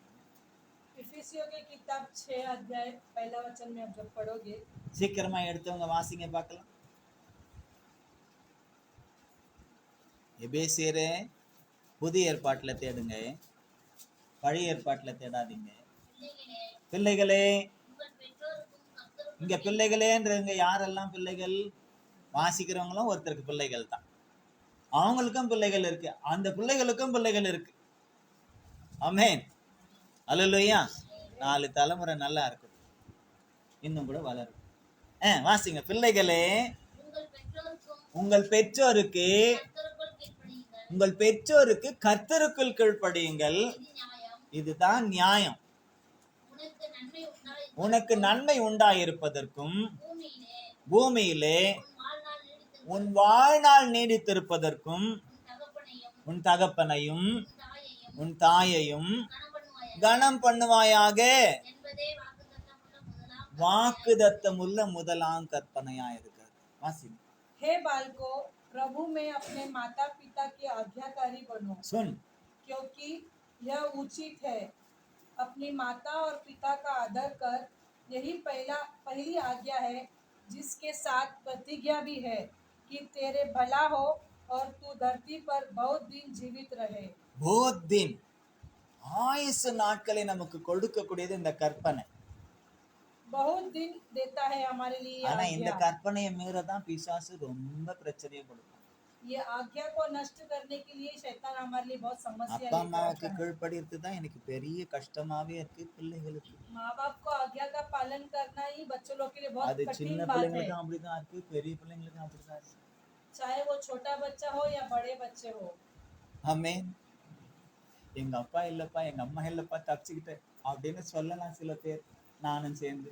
कोई लोग बोल सकते हैं मुझे माता भी नहीं है पिता भी नहीं है, मैं ஆனாலும் बच गया தாயும் करके। தகப்பனுமாய் இருக்கிற அவருக்கு நான் எப்பொழுதும் கீழ்ப்படிந்து தான் இருக்க வேண்டும். लेकिन माता पिता जो हमारे लिए परमेश्वर का आज्ञा मानना है। ஹல்லேலூயா, हालेलुया। ஹல்லேலூயா. हालेलुया। ஆகவே நாம் பார்க்கிறோம் इसलिए அவர் जब हम கொடுத்த அந்த देखते हैं, கட்டளைகளை நாம் கை கொண்டு நடப்பதற்காக. उन्होंने दिया हुआ आज्ञा का हम पालन करना है। ஏன்? அது நமக்கு ஜீவனாய் இருக்கிறது. क्यों? वो हमारे लिए जीवित है। அவருடைய வார்த்தை, அவருடைய கட்டளைகள், அவருடைய பிரமாணங்கள் நமக்கு ஜீவனையும் கொடுக்கிறது. அதே நேரத்துல மரணத்தை கூட அதை கை கொள்ளலைன்னா மரணத்தையும் கொடுக்கிறது. उसकी आज्ञा, उसका वाचा, उसकी प्रतिज्ञा का अगर हम पालन करेंगे तो हमें जीवन मिलेगा, उसे पालन नहीं करेंगे तो हम मृत्यु भी पा सकते हैं। இப்ப விசேஷமா இன்னைக்கு நமக்கு பந்தி இருக்கு. आज हमारे लिए प्रभु भोजन है। 1 யோவான் 11வது அதிகாரத்துல நம்ம வாசிக்கும் பொழுது, பந்தியை குறித்து நம்ம வாசிக்கும் பொழுது அங்க எழுதப்பட்டிருக்கிறது, பந்தியில ஆசீர்வாதமும் இருக்கிறது, ஆக்கினையும் இருக்கிறது. पहले यूहन्ना में कहा है कि जब प्रभु भोजन में आशीर्वाद भी है उसके लिए और उसके लिए नष्ट भी है। ஆசீர்வாதம் எப்படி வரும்? आशीर्वाद कैसे आता है? உண்மையும் உத்தமத்தோடு கர்த்தருடைய பந்தியிலே, இது எனக்காய் பிற்கப்பட்ட கிறிஸ்துவனுடைய சரீரம், எனக்காய் சிந்தப்பட்ட, இப்படித்தான் சிந்தப்பட்ட கிறிஸ்துவனுடைய ரத்தம், அது எனக்காகத்தான், நான் ரட்சிக்கப்படும்படியாக பாவியாகி என் மேல் அவர் கரிசனத்தோடு தன்னுடைய ஜீவனையே கொடுத்தாரே, அதை நினைவு கூறும்படியாக நான் இதை செய்கிறேன் என்று சொல்லி அந்த விசுவாசத்தோடும் நம்பிக்கையோடும் நாம் அதில் பங்கடையும் பொழுது, நம்முடைய பாவங்கள் எல்லாம் அறிக்கையிட்டு பரிசுத்த சிந்தையோடு அதில் நாம் பங்கடையும் பொழுது அது நமக்கு ஆசீர்வாதம். सच्चाई से परमेश्वर के प्रभु भोज में भाग लेने के टाइम पे आप ये विश्वास करना है कि ये मेरे लिए, मेरा शरीर, मेरे पाप के लिए परमेश्वर का शरीर मारा गया है, मेरे लिए लहू बहाया है करके आप उसे याद करते हुए वो प्रभु भोज में भाग करेंगे तो आपके लिए आशीर्वाद होगा। அது இல்லாம, அந்த उसके अलावा, விசுவாசமே இல்லாம, अगर आपके अंदर वो विश्वास नहीं होगा तो அவரை அறிந்தும் கூட उसे जानकर भी, அவரை அறியாதவர்களை போல उसे न जानते हुए அவருக்கு பிரியமில்லாத காரியங்களை எல்லாம் சரீரத்திலே செய்து उसकी इच्छा के अनुसार जो कार्य हम शरीर में करते हैं, நம்முடைய ஆவியையும் ஆத்மாவையும் அவித்து போட்டு अपने आत्मा प्राण को हम खो देते हैं। நாம் இந்த உலக பிரகாரமாக உலகத்தாரை போல நாம் ஜீவிப்போம் என்று சொல்லி संसार के लोगों की तरह हम जीवित करेंगे तो அப்படிப்பட்ட கிரியைகளோடு நாம் வந்து பங்கடைந்தால் ऐसे क्रिया के साथ आकर आप सहभागी होने से நமக்கு அது ஆக்கினை என்று சொல்லப்படும். वो हमारे लिए नष्ट है। அதனால அவர் என்ன சொல்றாரு பவுல்? पौलुस क्या कहता நம்மை है? நாமே நிதானித்தறிந்தால் நாம் நியாயம் தீர்க்கப்படும். हम अपने आप को जांचेंगे तो हम न्याय में அப்ப खड़े रह இந்த सकते மேக हैं। ஸ்தம்பத்திலிருந்தும் அக்னி ஸ்தம்பத்திலிருந்தும் கடந்து வந்ததான கர்த்தருடைய வார்த்தைகளை நாம் தியானித்து தியானித்து நம்மை நாமே நிதானித்தறிய வேண்டும். ये मेघ का खंभा और आग के खंभे से हम आते समय हम अपने आप को जब जांच करके देखेंगे तो அப்படி நாம் நம்மை நாமே நிதானித்தறிந்தால் நமக்கு உலகத்தாரோடு கூட நமக்கு நியாய தீர்ப்பு இல்லை. ऐसे हम अपने आप को जांचेंगे तो इस संसार के लोग से हमें न्याय में नहीं खड़ा होना पड़ेगा, நியாய தீர்ப்பு இல்லை. हमारे लिए न्याय नहीं होगा। தேவன் நீதி உள்ளவராய் இருக்கிறார். परमेश्वर धर्मी है। அதனால்தான் ஆவியானவர் இந்த பூமியில இருக்கும் பொழுது அவருக்கு பிரியமானவர்களாய் நம்மளை ஆயத்தப்படுத்துகிறார். इसलिए परमेश्वर इस संसार में हमें रख के उसके अनुसार हमें चलाता है। அதற்காகத்தான் இப்படிப்பட்ட வார்த்தைகளை எல்லாம் நமக்கு கொடுத்து நம்மளை பலப்படுத்துகிறார், ऐसे वचन देके हमें बलवंत करता है, நம்மளை சுத்திகரிக்கிறார், हमें शुद्ध करता நம்மளை है, பரிசுத்தப்படுத்துகிறார். हमें पवित्र करता है, நாம் அவருக்குள்ளே வளர்ந்து கனி கொடுப்பதற்கு ஏற்றபடி நம்மளை உருவாக்குகிறார். उसके अंदर बढ़कर फल देने के लिए परमेश्वर हमें मदद करता है। அப்போ பகலிலே மேக ஸ்தம்பமும் இரவிலே அக்னி ஸ்தம்பமும் ஜனங்களை இடத்திலிருந்து விலகி போகவில்லை என்று நாம் வாசித்ததை போல दिन में मेघ का खंबा, रात में आग का खंबा खड़ा करके वो लोगों से हमें हटाया नहीं है। தேவன் அவர்களை விட்டு விலகி விடாமல் கூடவே இருந்து வழி நடத்தி கானானுக்குள்ளே சேர்த்ததை परमेश्वर போல हमें छोड़कर हटा नहीं है, परमेश्वर साथ रह के हमें उस कानान देश में लेकर जाके संभाले। அதே நேரத்துல முரட்டாட்டம் பண்ணினவர்கள் வனாந்தரத்திலே அழிந்து போனதை போல सो सिद्धि किया वही, वो देश में वो लोग भी नष्ट हो गए। இவைகள் எல்லாம் நமக்கு எச்சரிப்பூட்டும்படியாக நினைப்பூட்டுதலாக எழுதப்பட்டு நமக்கு சொல்லப்பட்டும் வருகிறது. ये सब याद दिलाने के लिए परमेश्वर ने दिया हुआ ये ஆகவே वचन है। இந்த பூமிக்குரிய வனாந்தர வாழ்க்கையிலே इसलिए संसार का रेगिस्तान का தேவனோடு जिंदगी நாம் जो है, இணைந்து परमेश्वर के साथ அவருடைய जुड़कर, விருப்பத்திற்கு परमेश्वर की इच्छा के அவருடைய अनुसार, சித்தத்திற்கு परमेश्वर की इच्छा के அவருடைய अनुसार, வார்த்தைக்கு उसके वचन அவருடைய के अनुसार, வசனத்திற்கு उसके आज्ञा அவருடைய के अनुसार, சத்தத்திற்கு उसकी इच्छा நாம் के செவி अनुसार, கொடுத்து हम कान அவருடைய सुनकर, கரத்தை பிடித்து उसके हाथों को அவர் पकड़कर, காண்பிக்கும் வசனத்தின் வெளிச்சத்திலே वो दिखाने वाले वचन की அவர் उजाले के காண்பிக்கும் अनुसार, வசனத்தின் வழியிலே वो दिखाने वाले वचन के சத்தியத்தின் मार्ग के वழியிலே अनुसार, वो सत्य के நாம் मार्ग में உத்தமமாய் நடப்போம் என்று हम சொன்னால் उत्तम जीवन जिएंगे तो நாம் பரம கானானை போய் சேர முடியும். हम परम देश में जाकर हम प्रवेश कर सकते இல்லை हैं। என்று சொன்னால் नहीं तो அதை நான் சொல்ல விரும்பவில்லை. मैं नहीं बोलना चाहता हूँ। வனாந்தரத்தில் அழிக்கப்பட்டதை போல அழிந்து போக வேண்டிய சூழ்நிலை கடந்து வரும். रेगिस्तान में जैसे नष्ट हुआ है वैसे नष्ट होने का நம்மை जिंदगी हो இந்த जाएगा। பூமியிலே அழிந்து போவதற்காக அவர் தெரிந்து கொள்ளவில்லை, इस संसार में हमें नष्ट होने के लिए परमेश्वर ने नहीं चुना நித்திய है। ஜீவனை சுதந்திரித்துக் கொள்ளும்படியாக நம்மை अनंत தெரிந்தெடுத்திருக்கிறார். काल का जीवन पाने के लिए परमेश्वर ने பரலோகத்திலே चुना है। கொண்டு போய் சேர்ப்பதற்காக நம்மளை தெரிந்திருக்கிறார். स्वर्ग में लेकर जाके அதற்காகத்தான் संभालने அவர் चुना है। அத்தனை உபத்திரவத்தையும் பாடுகளையும் அந்த சிலுவையும் ஏற்றுக்கொண்டு ரத்தம் சிந்தி நமக்காக யாவற்றையும் செய்து முடித்தவராய் இப்போது பிதாவின் வலது பாரிசத்தில் அமர்ந்து நமக்காய் பரிந்து பேசிக்கொண்டு நமக்காய் ஸ்தலத்தையும் ஆயத்தம் அளித்துக் கொண்டு நமக்காய் வரவும் போகின்றார். इसलिए इतना संकट उठाकर परमेश्वर ने हमारे लिए सूली पे मारा गया, हमारे लिए लहू बहाया।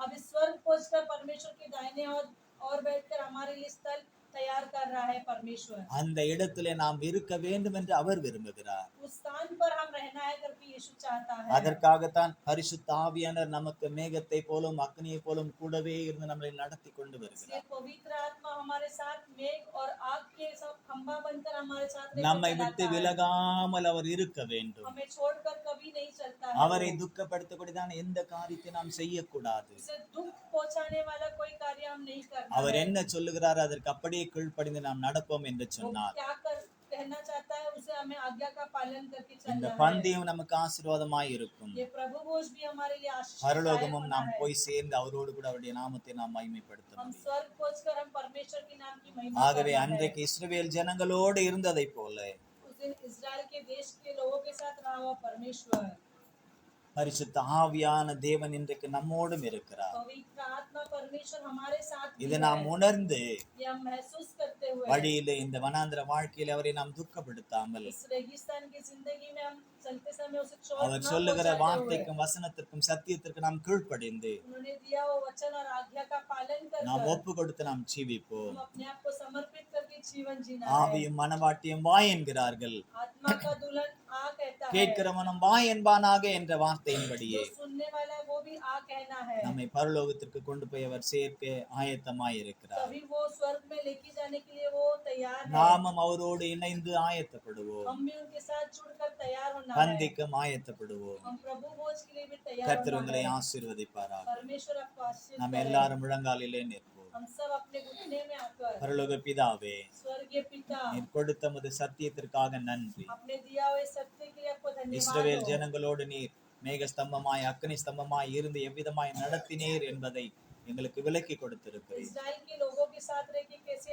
आग के खंभा और मेघ के खंभे के இன்றைக்கு பரிசுத்த ஆவியானவராய் எங்களோடு கூட இருந்து எப்படி நடத்துகிறீர், அக்னியாயும் மேகமாயும் இருந்து எவ்விதமாய் நடத்துகிறீர் என்பதை எங்களுக்கு உணர்த்தி இருக்கிறீர். पवित्र आत्मा के द्वारा आप हमें आग के खंभा और मेघ के खंभा की तरह किस तरह चलाते आपने महसूस कराया। इसलिए உம்முடைய வழிநடத்துதலின் படியே சென்றவர்கள் கானானை சேர்ந்தார்கள். आपकी आज्ञा का पालन करते हुए वो कानान देश में वो प्रवेश किए। உம்முடைய வழிநடத்தலின்படி அவர்கள் நடக்காதவர்கள் வனாந்தரத்தில் அழிந்து போனார்கள். आपकी आज्ञा का पालन न करते हुए उस रेगिस्तान की जिंदगी में वो இதை नष्ट हो எங்களுக்கு गए। நினைவுபடுத்தி இருக்கிறீர், आपने इसे याद दिलाया, எச்சரித்து इसलिए இருக்கிறீர். आपने चेतावनी ஆகவே दी, இந்த इसलिए வனாந்திர வாழ்க்கையிலே, इसलिए रेगिस्तान की இந்த जिंदगी பூமிக்குரிய को, வாழ்க்கையிலே इस संसार की जिंदगी உம்முடைய को ஆவியானவர் எங்களை எவ்விதமா இயேசுவை நாமத்தினாலே நடத்துகிறாரோ आपकी पवित्र आत्मा यीशु के नाम से आप कैसे चलाना चाहते हो, அதன்படியே நாங்கள் நடந்து उसी तरह हम चलने के உம்மண்டையிலே लिए வந்து நாங்கள் சேர, आपके निकट आकर இயேசுவே पहुंचने நீர் के लिए, எங்களுக்காய் ஆயத்தம் பண்ணி வைத்திருக்கிறதான ஆயத்தப்படுத்தி கொண்டிருக்கிறதான ஸ்தலத்திலே நாங்கள் வந்து சேர,